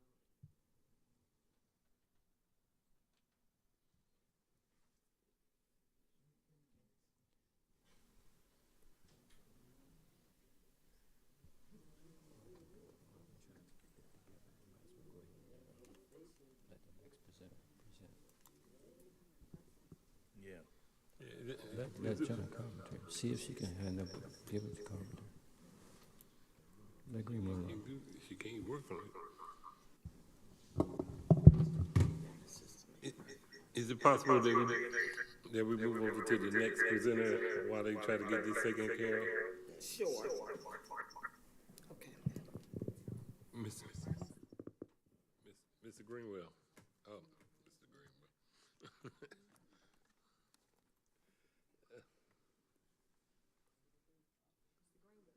Jonathan. No, I was calling him Mr. Green. Jonathan Carpenter.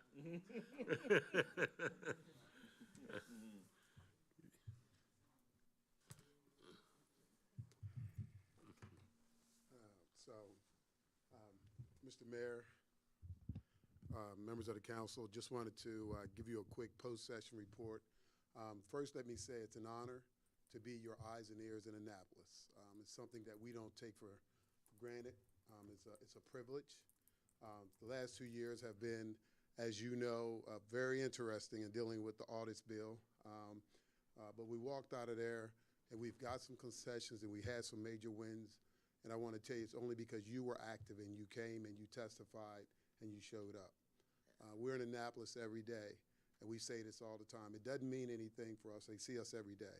But when they see the men and women that are representing your community and you come down and you lend that voice, Chief Harris, thank you very much.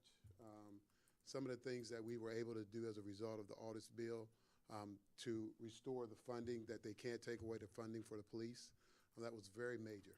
A lot of municipalities. Let me say, Seat Pleasant stepped up to the plate. There were others that they wanted to say some things, they wanted to lend a voice, but they did not. But you came to the plate, and I want to commend you for that. We had that conversation, Mayor. You guys came out, and I'm telling you, it made me proud. Some folks looked at you when you came in. I met you at the front entrance, and there were some comments, and I take this personal.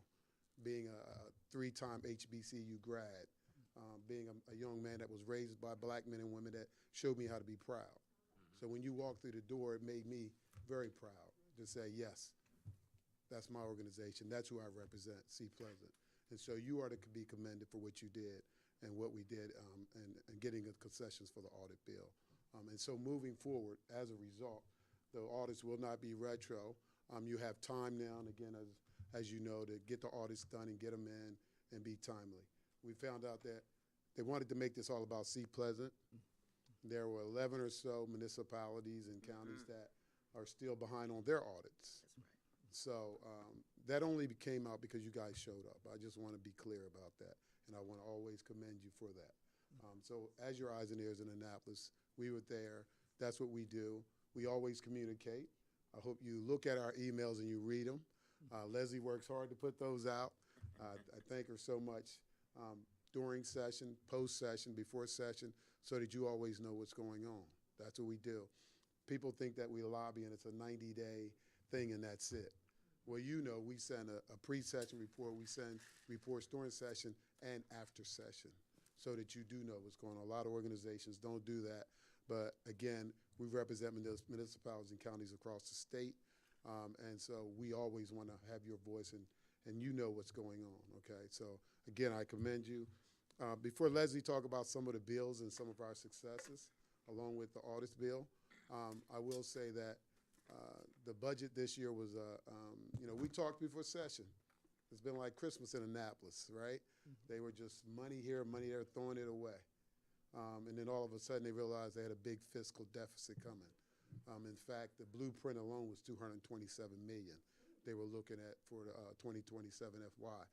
So one of the ways they did close that budget was through a series of tobacco tax related implementations of tobacco taxes.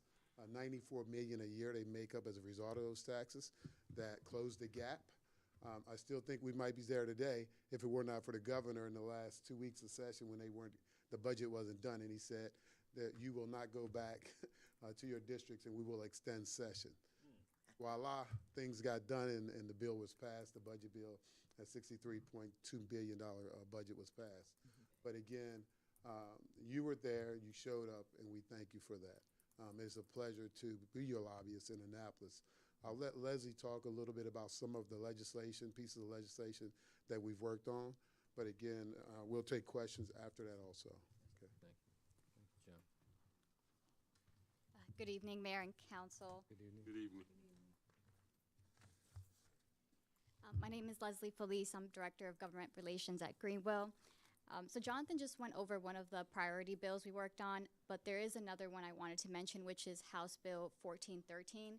This is a bill that was brought forth by Delegate Alston and Delegate Harrison co-sponsored, and the bill would have created a development authority where Seat Pleasant, Fairmount Heights, and Capitol Heights would have been a part of the board. Unfortunately, the bill did not pass, and it was due to it being late filed. It had a late hearing, so it didn't make the voting sessions. But because it was introduced and it made it to a hearing, the great thing is we have that framework for next session. So what I wanted to do today is encourage you all to have a discussion and review the bill that is out there right now and decide if it is something you want to support again next session, because now we can come in early. If there's anything you feel that is missing, we can speak to the sponsors early enough and try to get it added in. So that is another bill that I would recommend we look at for next session, because when you have a development authority, it opens the opportunity for funding.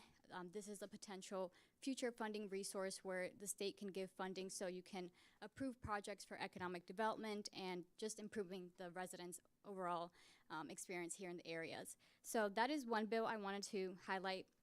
There are a number on the agenda that I'll go over them, and if there are any questions at the end, I'm happy to answer. The next one is Senate Bill 14, which establishes tourism zones. This was a pretty big bill, as it was also supported by MML and a few other municipalities. And this bill did pass, and it allows for you all to establish a tourism zone here in Seat Pleasant, and it would allow for you to have some tax incentives to bring in some businesses here. So definitely something to look at, and this bill is officially enacted as of July 1st, so happy to walk you all through it and see how we can implement it here. The next one, I'm going to group the next two. It's House Bill 364 and House Bill 212. These are both pilot programs that are county specific.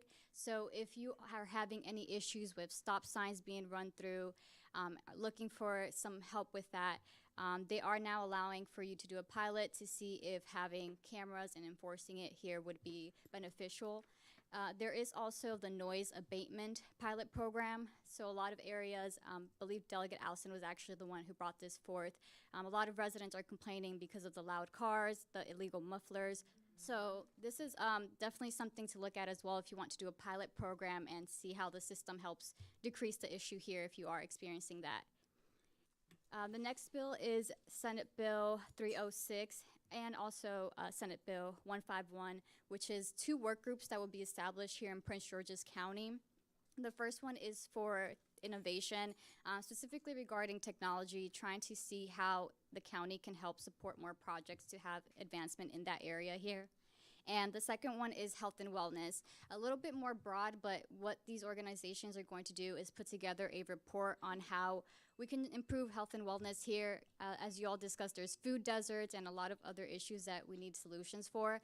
So once this report comes out, it's supposed to come out next year. We will keep you guys posted on how these meetings go with the work group. But if there is something that the city wants to put on their radar, let us know and we'll be happy to communicate that. A lot of these bills, the goal is to have more municipalities come in and raise their concerns, give their ideas if they have any solutions. So I do encourage you all, as we are discussing our priorities for next session, to just keep an open mind. If there's anything, even if it sounds like a crazy idea, just let us know because we'll help you put it together in a bill or try to find some sort of resource. But other than the bills, we also, like I said, want to discuss our priorities for next session. That will be the next big meeting we'll have with you all. So if there is a bill, a funding need that is needed here, or anything regarding the state that you all want to bring in next session, now is the time. Because in August, that's when the state agencies will be reporting to the governor on what things they want in their budget. So we want to act pretty quickly on some things, but we do still have time till January when they begin. Other than that, I will continue to send you all any grants that come out in the next couple of months. DHCD did just close the grant that I had sent you all, but we do expect some from MEA and the Department of Agriculture. So again, just keep us posted on any issues so we can keep looking at those grants for you all. I'll stop there and see if Jonathan has anything else before we have any questions. Take any questions. Councilman Wright first. Thank you, Council President. At MML, I took a course. I forget what the name of it is, but basically, the presenter talked about the fact that the governor, like you just alluded to in terms in August, that the agencies are going to get together, to plan the budget. And I was thinking about that. What can we do as a council in order to get a jump start into that process? Let's say we wanted to build a new police department facility. What can we do in August in order to get that process jump started? That's my first question. And my second question is I guess because I have family in the Houston area, Hurricane Beryl is just like literally wiped out Houston, or a lot of Houston in that area. I am aware that Hurricane Isabel came here in about 2003 and had an effect here. What type of the grant program, how would that help the residents here in terms to prepare for a flood? Those are my two questions. So first, the first question regarding state agencies, what we would need from you all is your priority. What exactly is the funding need? Just a description is usually enough for us, and also the big thing is the estimated cost. A lot of times they do want to see some sort of estimate or scope of work just to see that there's a plan put forth, and then from there our team would work to get that to the right person at the department. So it depends on what the need is, and then we can decide which department is the best. And let me clarify this. This would go in the governor's budget. We're not talking about the legislature. We're talking about this would go in the governor's budget when the governor presents it to the legislature. Am I correct? Yes, because there's the two processes. You have the state agencies, they have their budget, that's the governor's budget, and then you have the LBI, legislative on initiative process, which is with your local legislators. So if you do want to do something with the governor's budget, it does have to be done earlier because usually his budget is released in January. So that is something we would have to start pretty soon. And I would add, so that's the importance of, we've been able to build another relationship back up with the delegation, your delegation members. I know Delegate Jazz Lewis and some others have said they're willing to come and sit down. That's the importance also of us meeting within the next 30 days to discuss your priorities so we can put together, see which is the best route to get it passed. So we will be reaching out to get on your calendar so we can come back, sit down as a team, identify what those priorities are, and then we'll put together the best path forward. In terms of the flood management? Yes, so two things. You mentioned a hurricane. There was a bill that was passed last session, 2023. In the event that there was a natural disaster in Maryland after 2023, there is funding out there to help with any, with like the welcome centers, any emergency shelters you have in the city. So that is something to be aware of. But in terms of right now, Senate Bill 148 was passed this session.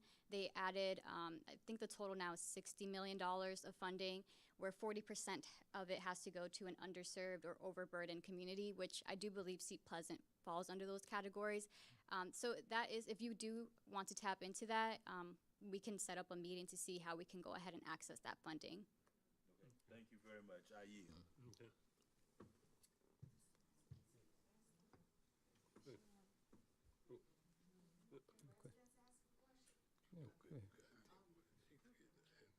Why not? That was it's a comment.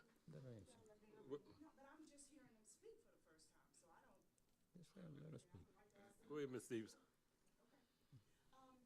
How would Seat Pleasant qualify as a flood zone, if that's possible?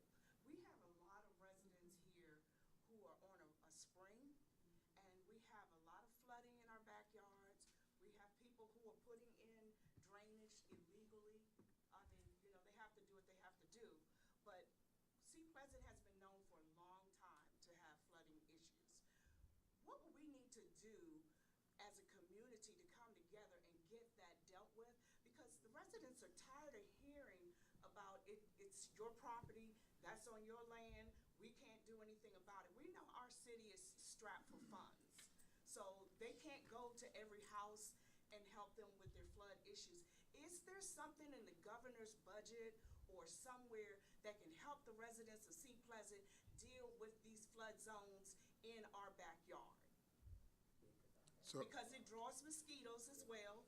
I've had people come out and do some type of, I don't know, research or whatever, and found at my house, we have these tiger mosquitoes. And they're out during the daytime, they're out, you know, when the sun is out, I mean, when it's hot, they never go away. And I mean, we didn't have any water that was, you know, out in buckets or anything like that, but he said we're on a spring, and that's why we're suffering the way we are with these mosquitoes. We're in a flood zone, and I'm wondering what can be done to put us in a flood zone, you know, so to speak, so that we can get the proper help that we need for the water that we have. Some people have 2 pumps, you know, in their homes and still getting flooded.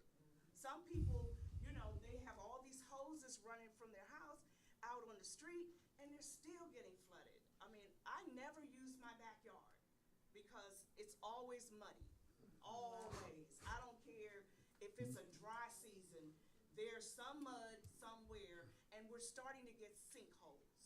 Yes, sinkholes, several. Well, So it's a chronic problem, and I'm hoping that somewhere along the line you guys could help. And I don't know, and my next question, are you already lobbying for us? Are you our Yeah. lobbyists? yes. Okay, how long have you been our lobbyist? 2 years. How many? 2 years. 2 years? Yeah, 2 Okay. sessions. Okay, I didn't know that. Thank you. So I would say, the flood management grant program we just talked about, we'll sit Yeah. down with the council, Yeah. come up with a plan to Yeah. go to the state and see what we can get, Yeah. be a part of that program. That's That the could be- main, that's one of the, besides the crime, that's one of the issues here that people are so mad about because they can't enjoy their property. People wanna have, you know, functions in their yard and they can't. I mean, I know I can't, and my neighbors can't. So I'm hoping you guys Okay, can one lobby more. and do something about that because it would make a big difference in us enjoying where we live and play as well. Okay, I'd like to add to that comment that's so, because I'm one of the residents, somewhat of what she's talking about, but years back, I spent $55,000 because of water. Because it ended up being, they started charging me $65,000. I got the crimes that I you know, it helps. So, but I had to come out of $55,000. What they had to do was prop my house up. I lived in the house, but they propped it up.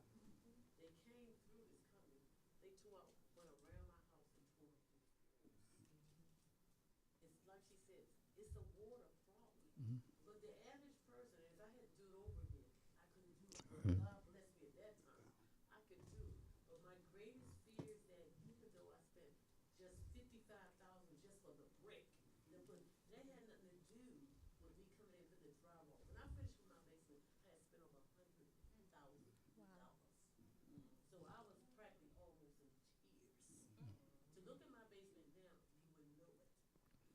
But I always have that little fear, even though I believe in God, but I'm human. I always have that little fear. What is this water? I had one of my neighbor, he never finished the house. If you come where I live, it's the house in the back. On the back street, He yeah. tore a wall. I never understood the brick walls, right? Well, he tore his down when he did the house. Lord knows I had just finished, spent all this money for my basement. All that water came down. Guess where that red water went? Tore up my whole basement. The insurance company would not pay. I had to come out of my pocket again and clean all that stuff up, okay? But it is a big concern, and the first thing insurance company, when I call around, you know what they told me? We don't do flood. Yeah, yeah. They'll normally tell you that, but that's, Finish. yeah. When I went back to my insurance company for my house, guess what they got over on me with? I can't say they were lying, but I didn't know. That was crack. Where it's water, it's gonna be crack. You know what they told me? Miss Sandra, that's a foundation problem. You have to take care of that. All my furniture and stuff messed up. They didn't even give me $5 for my furniture, carpet or nothing. I have spent over $100,000 for my basement alone. That has nothing to do with the rest of my house. So it is a deep concern here. You have to look into this water problem for us. I'm 70, gonna be 71. I get 72, I don't wanna worry about water. That's when we get older, that's the least things you wanna worry about, cause you're trying to pay tax on the house. You're trying to maintain the house. You young, right now, that ain't no issue for you, but you're gonna live. You're gonna get my age, you're like, oh Lord, I remember what that lady was talking about. But when you get older, that's a big problem. Water is a big, big problem. So we can get somebody to look into that and say, okay, you might can't give me, I'm not gonna get my money back, but we need somebody that can look into this land and say, what can we do to help these citizens? Okay, I've already put the money out. Well, I want somebody to come to my aid, okay. But they ought to be able to look and say, okay, like she said, if it's a sinkhole, what can we do to take care of that? Okay, without them paying a fortune. I noticed a little dirt is separating from my chimney. I'm like, what the heck is that about? See, that makes me panic. Oh Lord, something underneath going on that I don't know about.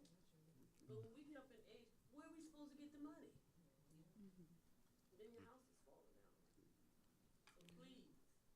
So please, please, okay, don't forget us, you know, Yeah. help us out, okay? Well, we know you're gonna push forward on that bill, House Bill 1314, okay?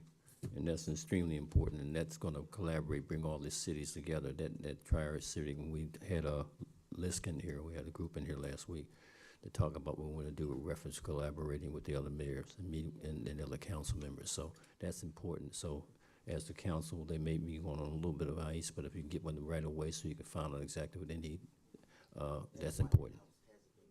Okay. So, Because we take issue with what he did not make you whole. That's why the house has not been sold. We filed claim on that in your behalf. Yes, we did. Well, you remember when you were gonna move, you had talked to me and said, don't bother with it. Okay. But we do have claim on, that's why the house has not been sold. I just wanna tell you that we did address that. Yeah, Mr. Carpenter? You have any spot, Mr. Carpenter? So are there any other comments, questions? Well, I do, if we could, maybe have a conversation about how the Development Authority works with the 3 municipalities and how we can incorporate that with the flood, management grant, so that we have a meeting coming up with Fairmont Heights and Capitol Heights, right? And so if I'm able to speak intelligently about that collaboration coming together and all of us putting in for a pot of money together so we have a better chance with the governor's office. You know what I mean? If we have a better chance to get that money, I would love to have a conversation, or if you could type something up, send it to us so that we could talk about it. Because we do have a meeting. I think that's Saturday. The meeting is Saturday. Okay. Yeah, I will send you a document that explains a little bit more. Right now, Maryland only has two others. One is in Baltimore City, and the other is another Prince George's County group that did this. So I'll send you that so you can have an idea. Right now, it is focused on economic development, but like I said, it's supposed to be for resident improvement as well. So we can add language for funding to also be able to go to flooding.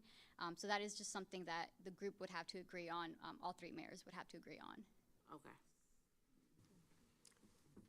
Thank you. Would that flooding issue possibly be something that we could probably go to like EPA or something? Because, again, I've been around here for years, and Seat Pleasant was built on swampland. Okay, especially down there with Ward 4 and Ward 3. I remember when it used to rain, the creek used to come up to the backyard. And then they put the sidewalls up, and that eliminated that problem, but that's down there. But like you said, up there in Ward 2 and everything, you still have issues where, like you said, underground wells or runoff is there. Even Seat Pleasant Drive in Addison Road, where that church sit. Sometimes you could just water on the street and it hadn't rained for days. Like I said, would an agency like EPA or some other agency we could reach out to? Or We definitely can sit down and talk to you, talk about going to our congressional representatives and reaching out to the federal government, EPA. That's something we definitely can do, so. Okay. We can come up with a plan and strategy and move forward with that. All right, thank you, sir. Somebody else? Ms. Kearney wants to speak. Oh, Ms. Kearney? Who? Who?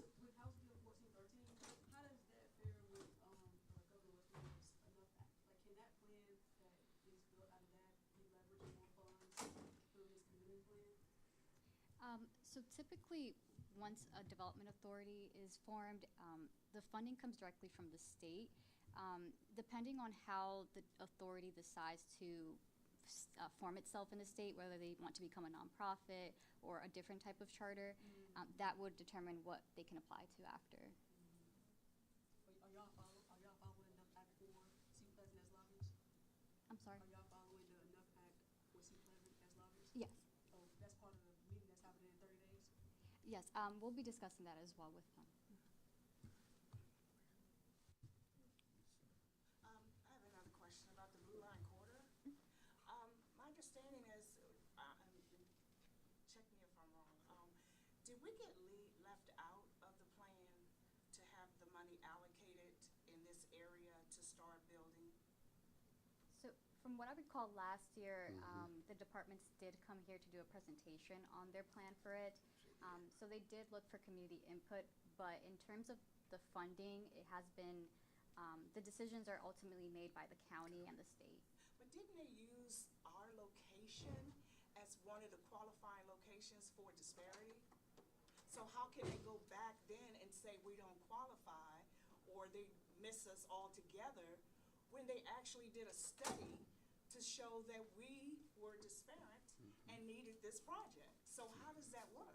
That's been one of the ongoing battles that we had with reference to them in conversations where we had them come in, okay?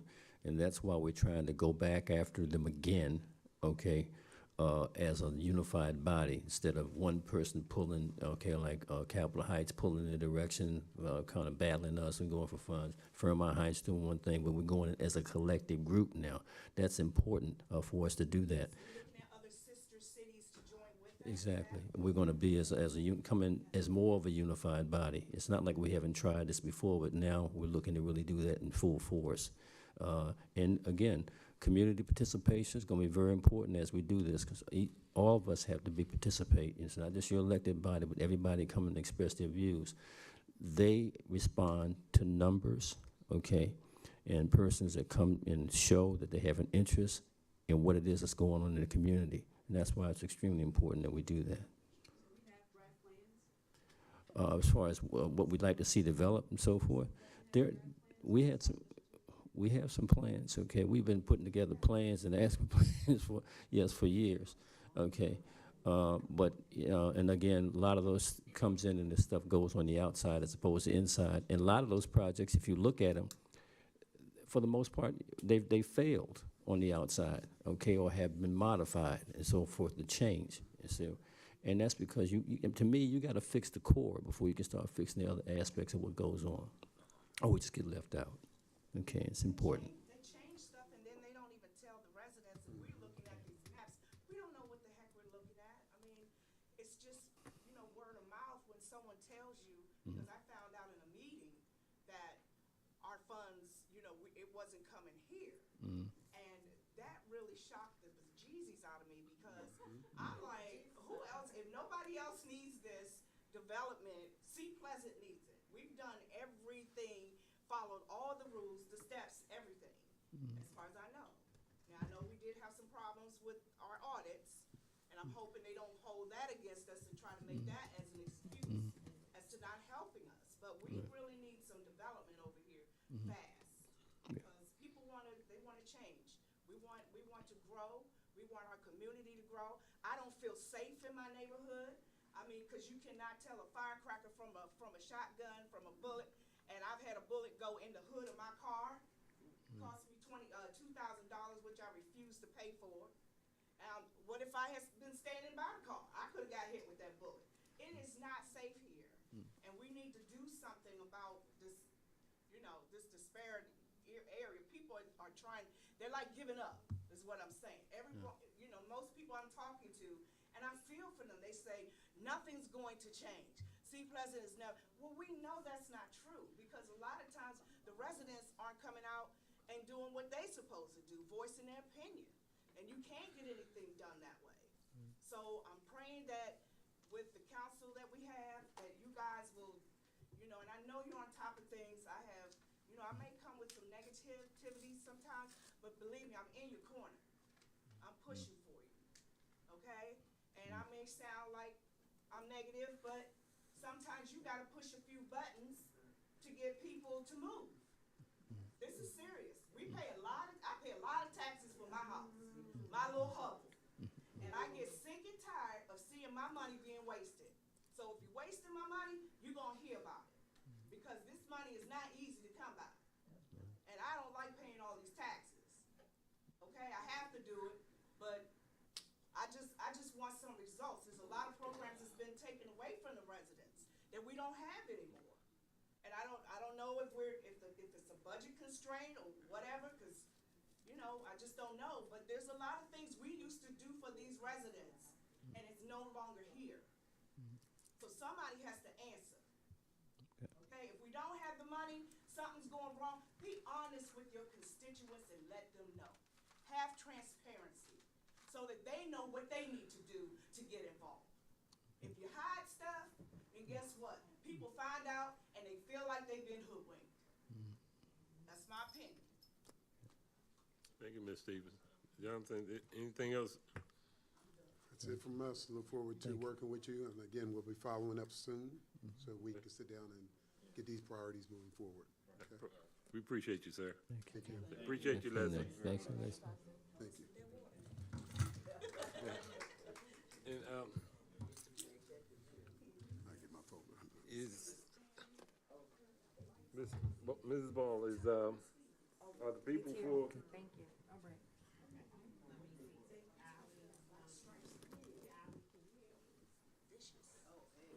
Be safe. Ally? Okay, we are ready to hear your presentation.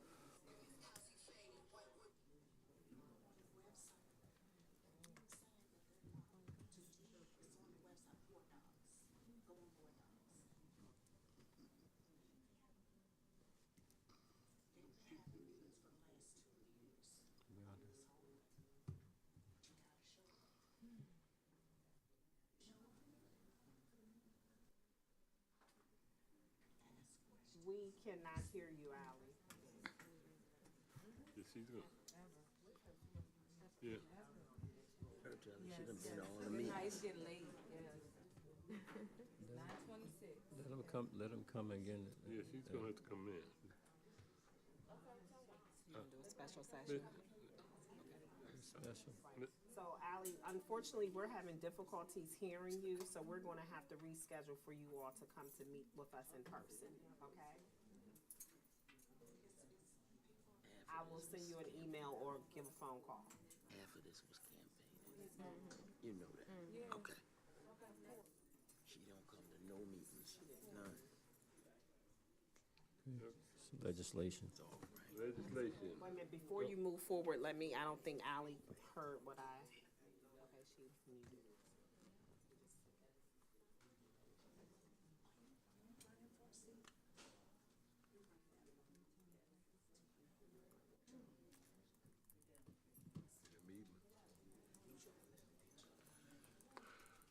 Thank you for coming out.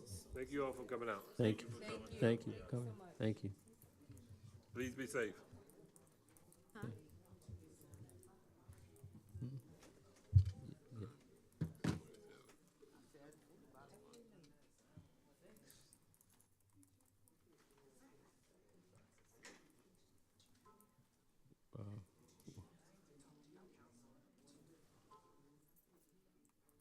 What? This land asked us to hold on for something. If you all have an opportunity, there's, what's not actually coming to you is a thing on an interactive workshop, okay, for Addison Station, and what the plans are to do for technical assistance for a region and development processes, pretty much some of the stuff we was talking about as far as those kind of things. That's what's going to be presented to you this evening, just to give you an idea, okay? And it was a lot of technical assistance that this particular company was going to be adding to that overall development. So it would have been nice if you had an opportunity to actually hear that. But if we can provide, if there's some way it can be provided, once we do meet with them, to provide that information to you, it might be something you really would like to hear about. Yeah, they will be in on July. Okay. July 17th So- here at City Hall, 6:30 p.m. Okay? All right. Wasn't that meeting supposed to be upstairs? That's a community workshop. Okay? Would it be best to move it downstairs now? Did you tell them that, Porter? Say again, please, I'm sorry. People were coming out to explain that. Yeah, well, that's what I'm trying to let them know now, so you will get that. They're talking out there, and I don't think they heard you. Okay, and that's, again, the 17th, if you can put that on your We can your have radar. that, we can have that go out in the caller. Okay, the caller thing, just like let me ask you this, are you all receiving like the call outs and so forth to get an idea what the meetings and whatnot? Is that working pretty good for you? Okay, so we can put that on for you again, so you actually have that.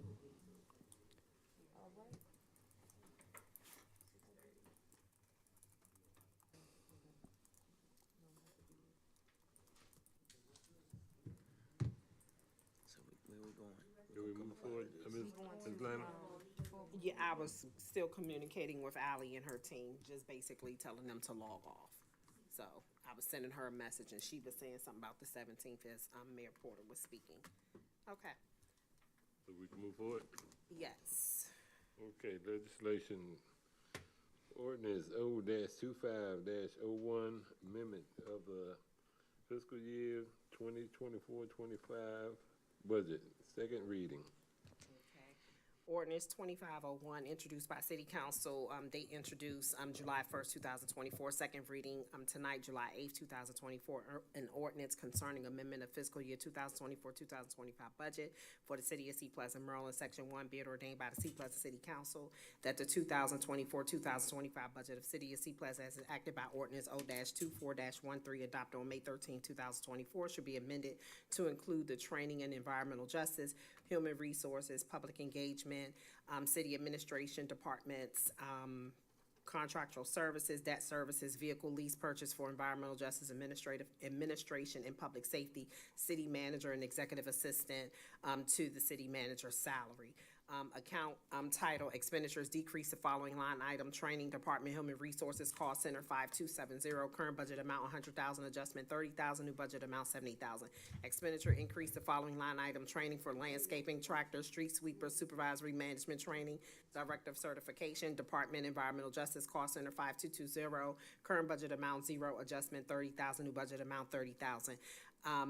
Expenditure decrease the following line item: Training for Human Resources, Call Center 5270, current budget amount 70,000, adjustment 10,000, new budget amount 60,000. Increase the following line item: Training for Public Engagement, Call Center 5220, current budget amount 0, adjustment 10,000, new budget amount 10,000.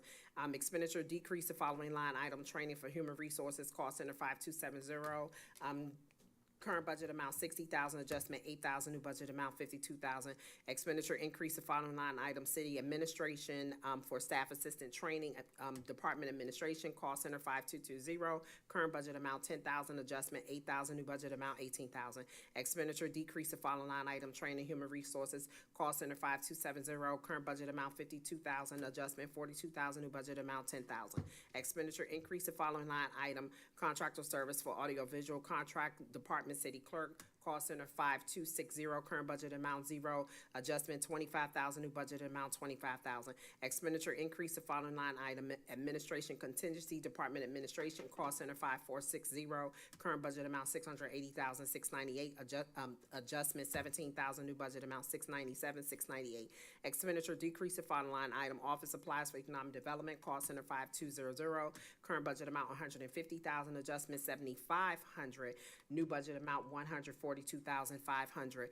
Expenditure increase the following line item: Economic Development, Professional Development for Economic Development, Call Center 5270, current budget amount 2,500, adjustment 7,500, new budget amount 10,000. Expenditure decrease the following line item: Office Supplies for Economic Development, Call Center 5200, current budget amount 142,500, adjustment 87,896, new budget amount 54,604. Expenditure increase the following line item: Debt Services for Public Safety for the Exeon Body Worn Camera, Department Public Safety, Call Center 5732, current budget amount 127,625, new budgeted amount, adjustment 87,896, new budget amount 215,521. Expenditure decrease the following line item: Contingency for Administration, Call Center 5460, current budget amount 697,698, adjustment 180,000, new budget amount 517,698. Expenditure increase the following line item: Debt Services for purchase of vehicle for administrations and EJD and public safety. The department will be Public Safety. Cost Center is 5732, current budget amount 215,521, adjustment 180,000, new budgeted amount is 395,521. Expenditure decrease the following line item: Contingency for Administration, Cost Center 5460, current budget amount 517,698, adjustment 50,000, new budget amount 467,698. Expenditure increase the following line item: City Manager, salary, Department Administration, Cost Center 5100, current budget amount 110, adjustment 50,000, new budget amount 160,000. Expenditure decrease the following line item: Contingency for Administration, Call Center 5460, current budget amount 467,698, adjustment 70,000, new budget amount 397,698. Expenditure increase the following line item: Executive Assistant to the City Manager, Department is Administration, Cost Center is 5100, current budget amount 0, new budget amount 70,000, adjustment 70,000, new budget amount is 70,000. Expenditure decrease the following line item: Office Supplies, Economic Development is a department, Cost Center is 5200, current budget amount 54,604, adjustment 9,275, new budget amount 45,329. Expenditure increase the following line item: FICA for City Manager, Executive Assistant to the City Manager and Staff Assistant. The department is Administration, Cost Center is 5140, current budget amount 13,889, new adjustment is 9,275. budget amount is $23,164. Expenditure decreased the following line item, office supplies. The department is economic development, cost center 5200. Current budget amount $45,329. Adjustment $42,329. Current budget, new budgeted amount is $3,000. Expenditure increased the following line item, administration contingency, department administration, cost center 5460. Current budget amount $397,698. Adjustment $42,329. New budgeted amount is $440,027. Expenditure decreased the following line item, administration contingency, department administration, cost center 5460. Current budget amount $440,027. Adjustment is $2,000. New budget amount is $438,027. Expenditure increased the following line item, salary for Director of Administration and Human Resources, Department of Human Resources, cost center 5100. Current budget amount $85,532. Adjustment $2,000. New budget amount $87,532. Section 2, be it further ordained by the Seat Pleasant City Council that having been approved by the affirmative vote of at least a majority of the total elected membership of the council should be necessary for the adoption. The city clerk should certify to the adoption of this ordinance and cause the same to be published as required by law, and this ordinance shall become effective immediately following the approval by the mayor or passage by the council after veto by the mayor. Okay, anyone like to make a motion for ordinance, I messed up, O-25-01, amendment to, fiscal year 24-25 budget. Second. Moved by Councilwoman McCarthy, second by Councilwoman Love. Any questions? I'd like to go on record that I have a huge issue about the increase for the, city manager position. There's no way, by listening from the residents, that it should be a salary of $160,000. No way possible. So I really would have concerns if y'all approve that. Council President? Yeah. Council President? Yes, that's right. Let me just say that, Councilmember Scott, I agree, with your concerns. But like I said before in the past, in the spirit of getting things moving and the clarifications and things like that, I would support this, but let me just say that I am on board with you in terms of that high of a salary for a municipality for 4,500 people. I yield. I have a comment. Ms. Love. My understanding, when it was first presented to us, that this was a range and not the salary. That whoever walks in that door don't walk into $160,000. That was our understanding when it was first moved. So on that note, Ms. Scott, I do agree, but we do need a range in order to get quality personnel. We do need a range. You don't, you know, and I explained that to you last week, that everybody that applies for a job don't always have the skills to perform the job. And so if you just say, well, you walk in here and you've never been a city manager, you've never even worked in a municipal city, and we give them $160,000, that would be crazy. But you need a starting point. But yet, if you get somebody that applies who has a lot of skills and they have criteria to prove what has worked in their last job, the city that they worked in, they can show outcomes of how they put something in place, and this is how they benefited. They may deserve more than $110,000. Keep a range so we can get good people. I yield the floor. So that's why we should table it and discuss a range, a proper range. We already had a range from, I believe it was what, 89 to 110? How you gonna jump from 110 all the way to 160? That's ridiculous. So that's why we should table it and have a real discussion about a range. And I yield the floor. Ms. McCarthy. I think we've had time to discuss. I think there's been ample time for others to give solutions and to say what they believe the range should be. There's a time right now to offer a friendly amendment to say, hey, I don't think it should be 160, it should be one whatever. There's time to do that and see if the body agrees and move like that. But to make everything wait off of one thing in this item, that's unfair to the government. Yes, it is. And it's not responsible. It's not responsible. We need a city manager, and he needs to get back to the police department. But y'all not even doing interviews. We getting resumes, but no interviews is being conducted. So how you saying that we holding up, but nothing's being done? And the range could be 125 for this municipality. And that's what you. If that's what you want, a range, it could be to 125. So after there's a motion on the floor, you want to offer your amendment, your friendly amendment? Whatever the proper protocol, so she can offer her friendly amendment, let folks vote on it. Hey, but we need quality people in here. Yes, and we we're do. not going to keep getting that if we keep skirting around the real issues. These employees are in here every single day doing the work that these people are complaining about. How they gonna get done what they need to get done if we're not paying them? We received 50 resumes. And you saw those. And I have seen them, and some of them is worth interviewing. I have responded, said, when are we gonna interview? No one is moved on it, no one responded. Okay. To me, if you've never been a city manager, you don't go to the top. You just don't. You don't. That's not good business. I'm here to serve the people of Seat Pleasant. So, anybody like to make a motion? So my motion was on the floor. No, yeah. My motion was on the floor, and she just gave a friendly amendment to the motion. I second it too. I second what you said. Correct. So that's what I'm saying. My motion is on the floor. She made a friendly amendment.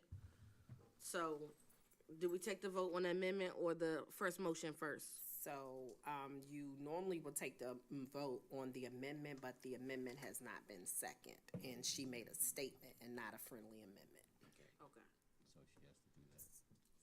You need to say that you're trying to make a friendly, like you have to. Motion to amend the salary for city manager to 125, 125,000. That's the range. Is that sufficient? Mm-hmm.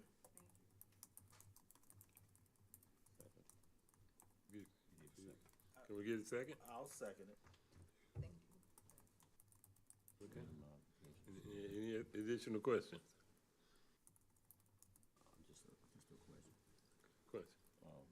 Madam Clerk, once that takes place, you're gonna do all the appropriate mathematics and so forth to get it, because that's gonna change the variables and so forth with reference to balance in the Put it budget. in contingency. Okay? So I'm sorry. I'll fix my motion. I guess to add to her friendly amendment, if she wants to change it from 160 to 125, the additional funding should go into city manager contingency. That's typically what we I just wanted to state it for the record. Right. And that's the only way, I'm trying to keep the balance. I mean, we're gonna come back to So I have, it. okay, we'll be back. so the motion to amend the salary for the city manager, at a range, I'm sorry, to 125,000 is on the floor. Council President, on you now. Want me to open it? Yes, you can open for voting. Okay, that motion is open for vote.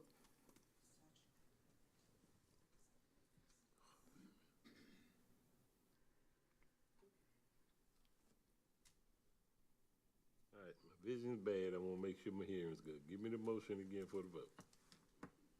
Motion to amend the salary for the city manager at a range to 125,000. That's the motion that you're voting on now. That's what's open. And that was right. Who seconded that now? Oh, I apologize. I selected the wrong one. Okay.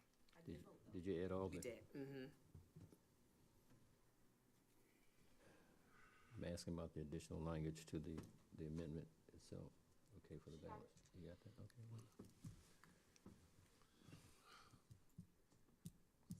Motion passes 4-2. And now the rest of the government can flow. So now you have to vote on the overall. I will make the adjustments and send it out. It's a lot of moving numbers. Okay. So now we have to vote on the overall ordinance. Online voting has been open. And that was for the initial. This is for the initial, correct. Make sure I changed it, got it.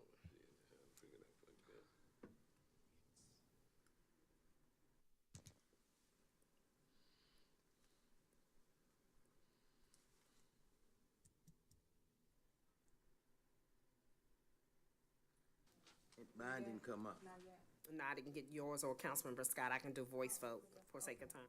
I'll abstain. Okay. Councilmember Love. 4. Measure passes 5-1. All right. Next.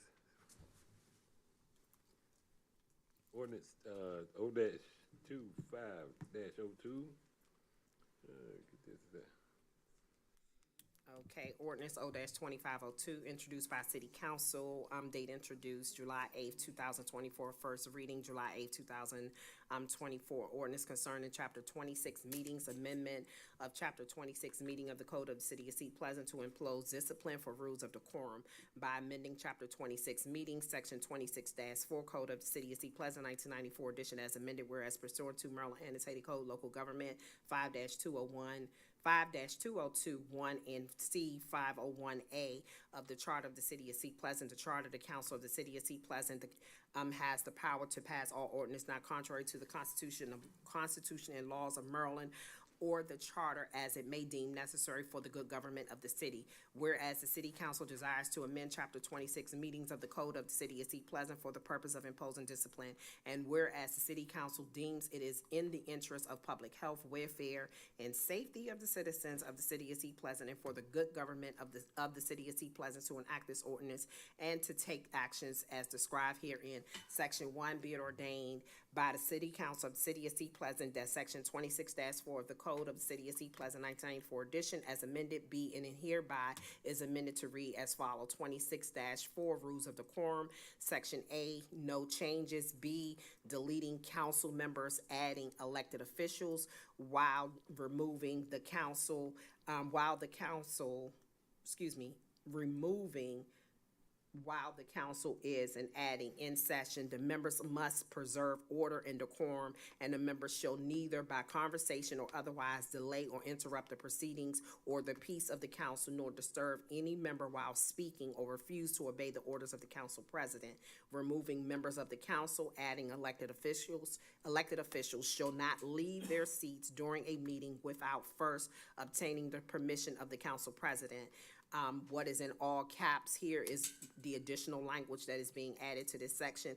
If an elected official refuses to obey the reasonable orders of the council president while in session and or continues to disrupt or interrupt the meeting proceedings, the elected official will be removed from the meeting and receive the following. Number 1, a warning from the council president to cease and desist from disrupting or interrupting the meeting's proceedings. Number 2, after the first warning, the elected official will be suspended from attending the next scheduled meeting of the council by the majority vote of the remaining council members. Number 3, after 3 suspensions, the elected official shall be removed in accordance with Section C-310, forfeiture of office. Forfeiture of office, the suspension will count as an unexcused absent.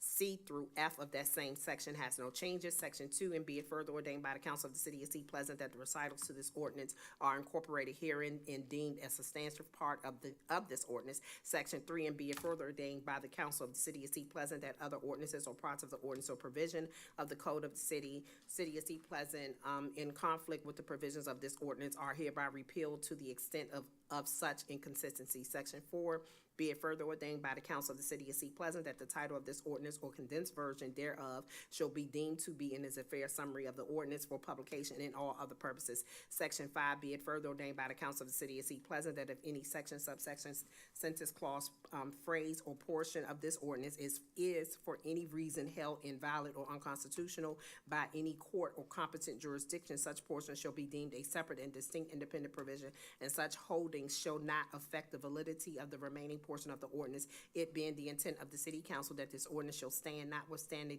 the invalidity of any section, subsection, clause, phrase, or portion thereof. Section 6, and be it further ordained by the Council of the City of Sea Pleasant that the city clerk shall certify to the passage of this ordinance and cause the same, or to the extent permitted by the charter, a fair summary of the same to be published as required by law, and that this ordinance should become effective at the expiration of 20 days following the approval by the mayor or passage by the council over the mayor's veto. Okay, that was the first reading of ordinance dash, 02, yeah, dash 2502. Okay, next, mayor I report. have questions and concerns.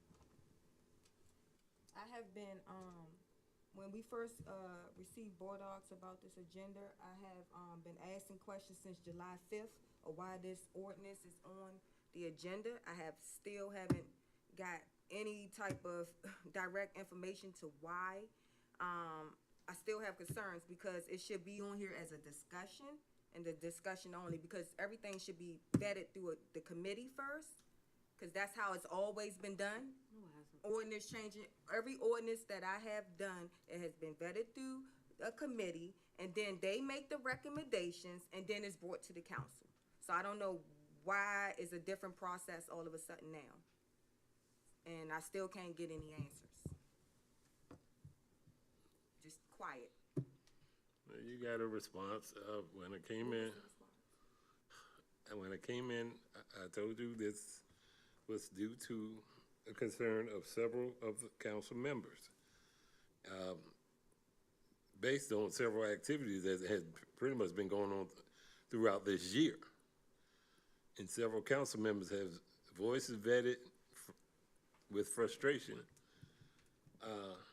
concerns of elected official decorum.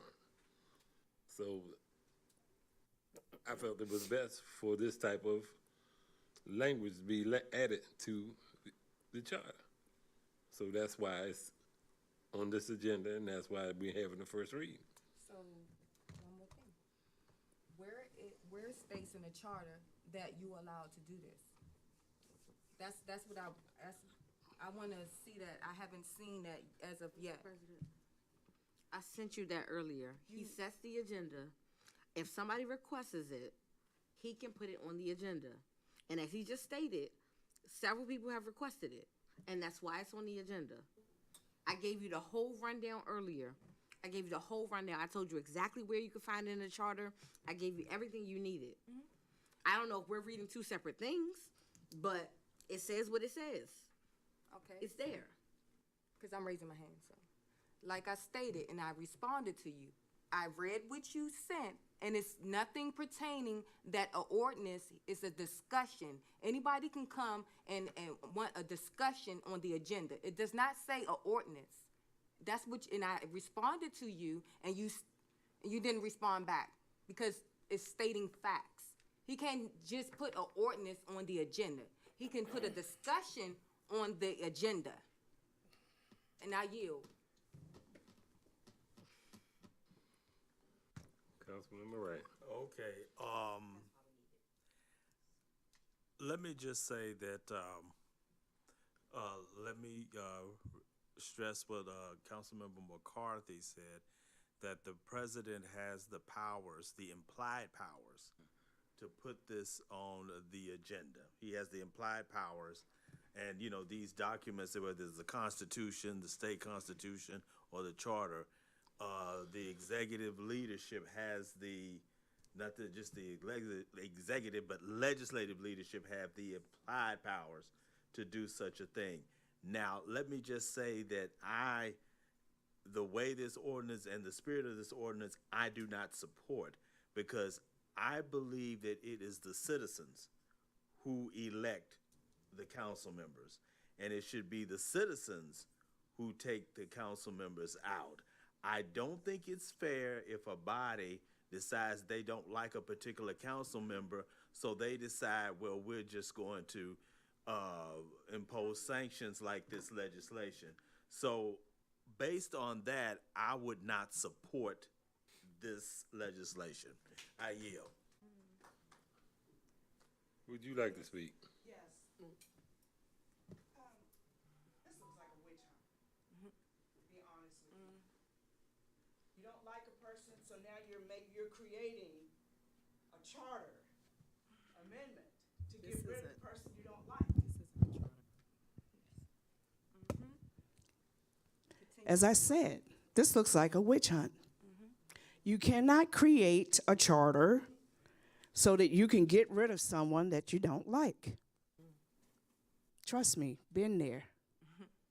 Been there.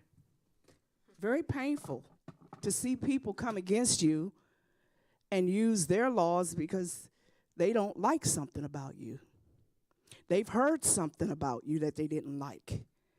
So now they want to create a rule to get rid of you. The constituents put you in, and only your constituents can take you out.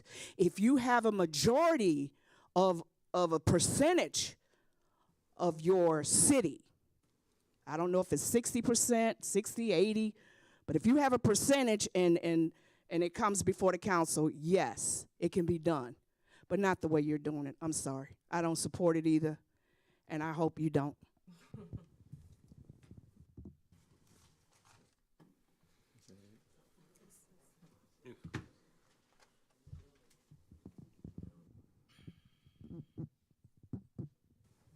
Do you want to speak? Oh, Hi, I'm Charlene Smith. Even if any such ordinance would pass, and in the case that if the council person is suspended for that one meeting, then what happens to any voting for, as far as the ward is concerned? Because that means our representative would not be present at the meeting. So would take place? Would you table any voting, or what would happen?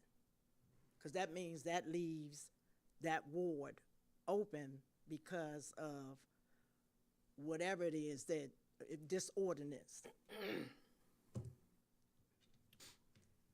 That's my comment. okay. Thank you. Okay.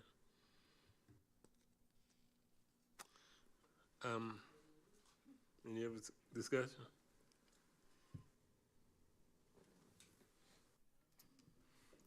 Okay, Mayor's report. Mayor Porter?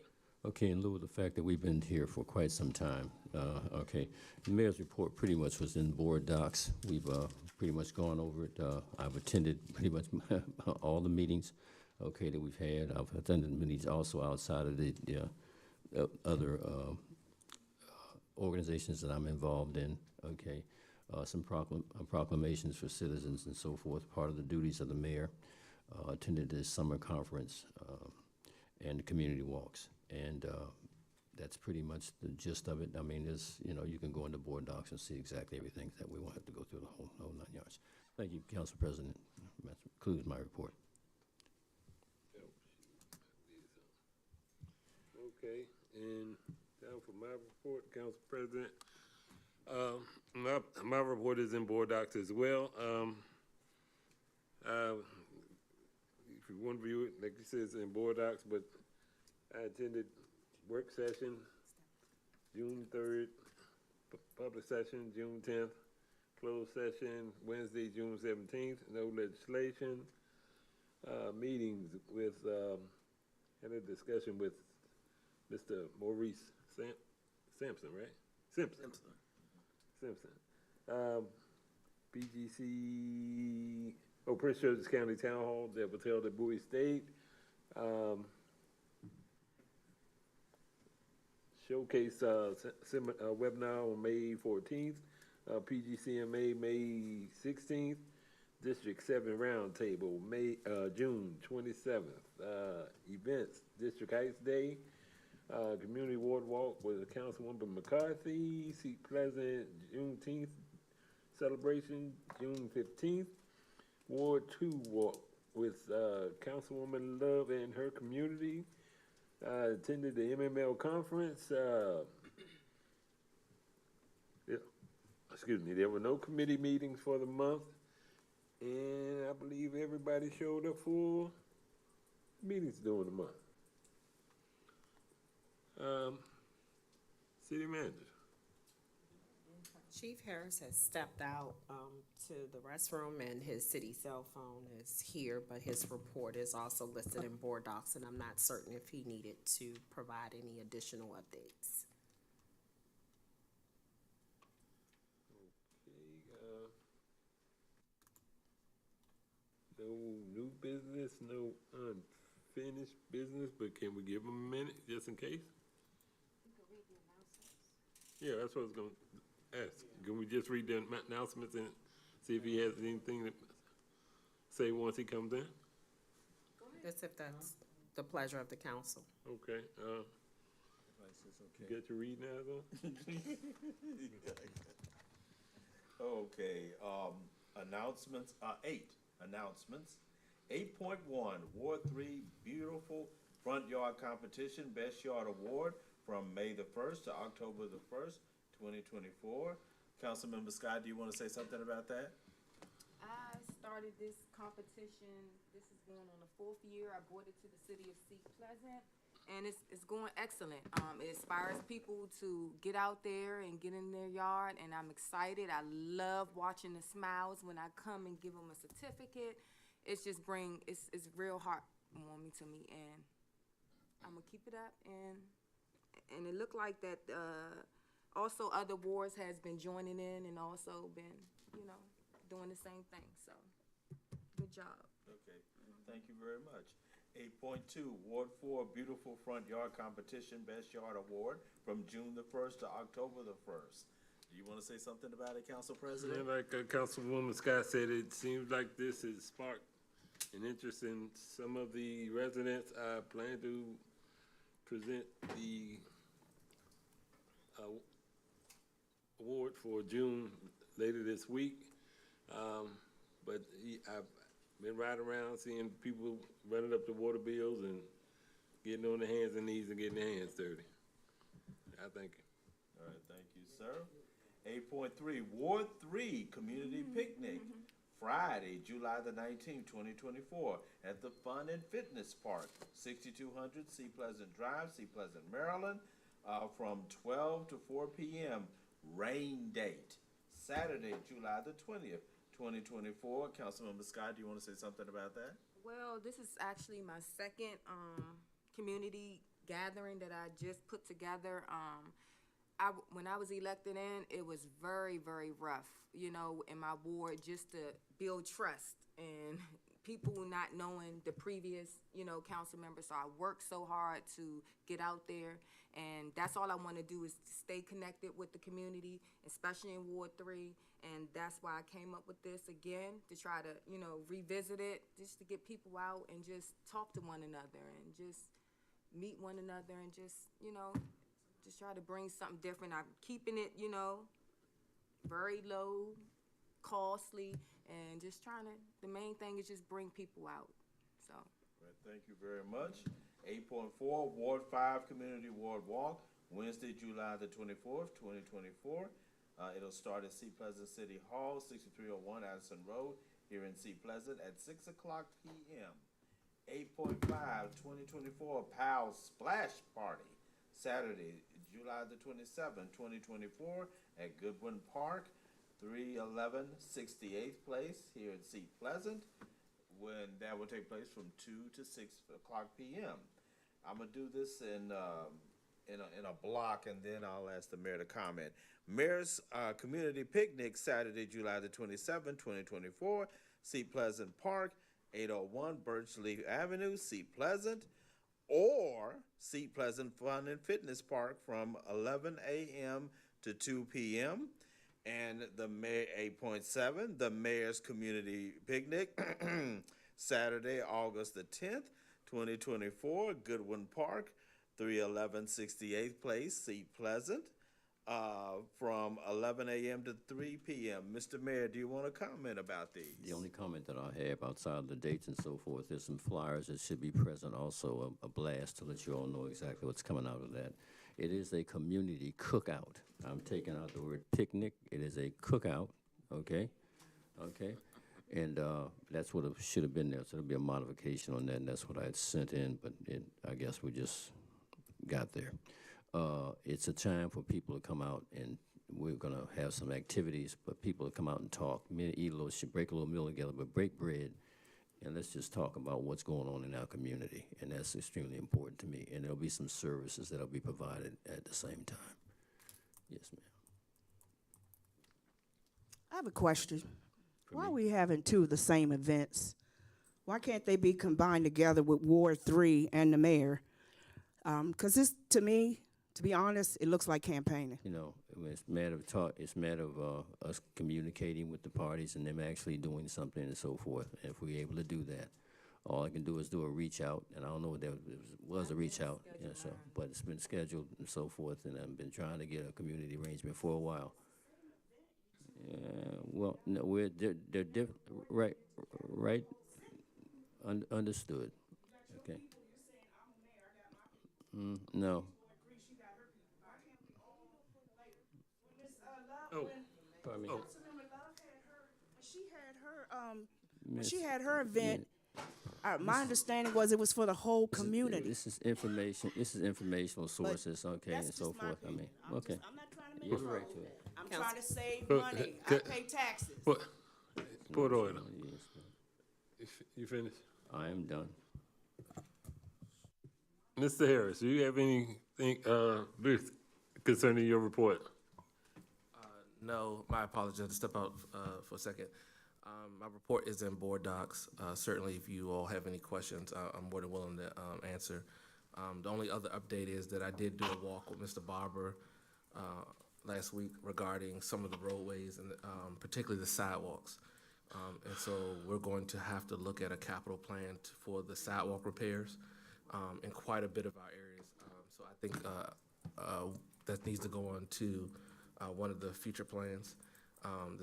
Quite a bit of our responsible sidewalks just need to figure some things out. I did ask Ms. Rhoda to look into outside funding, grants and things like that, possibly a bond bill, and when Annapolis goes back into session to kind of look at some of those projects. But when we meet with the Greenwell, that's one of the things that we can discuss. If anybody has any questions. Go ahead.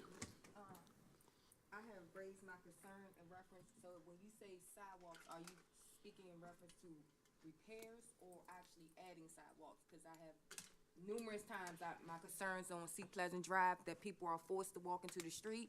I've asked for crosswalks, I have asked for a sidewalk bill. I'm still waiting, this been years, and I'm still fighting, so. I think the priority is going to have to be the repairs first, because there's quite a bit of like bulging and things like that on properties. There needs to be a capital plan. I think that's one of the things you all, when a city manager comes, you all need to make sure that's a priority, and just setting the tone as that being a priority, because we don't want to necessarily lose traction on that. But I would like to help put a plan together for that, and because it's so many, it's going to take some years to kind of plan it out. But I think if we plan it out and then we allocate the funds every year, we can do it without hitting the city's coffers hard. Is that something that our lobbyists, Greenville, can kind of, is that something down their line that they can kind of speak up for us, and maybe with the county? So, yeah. Because this is very important. So yeah, particularly when it comes to our roadways is what I'm talking about. When it comes to the county roadways or state highway, that's something different. We can go to them for that. Greenville can help us, I believe, when it comes to bond bills and getting funding, getting outside funding in order to support that. We've done that in the past, looking at some of the projects like we did on Addison Road, things like that. And so that's going to be a big deal and try to get that done. Okay. Thank you. If there isn't anything else, meeting adjourned at 10:10. Thanks everyone for coming.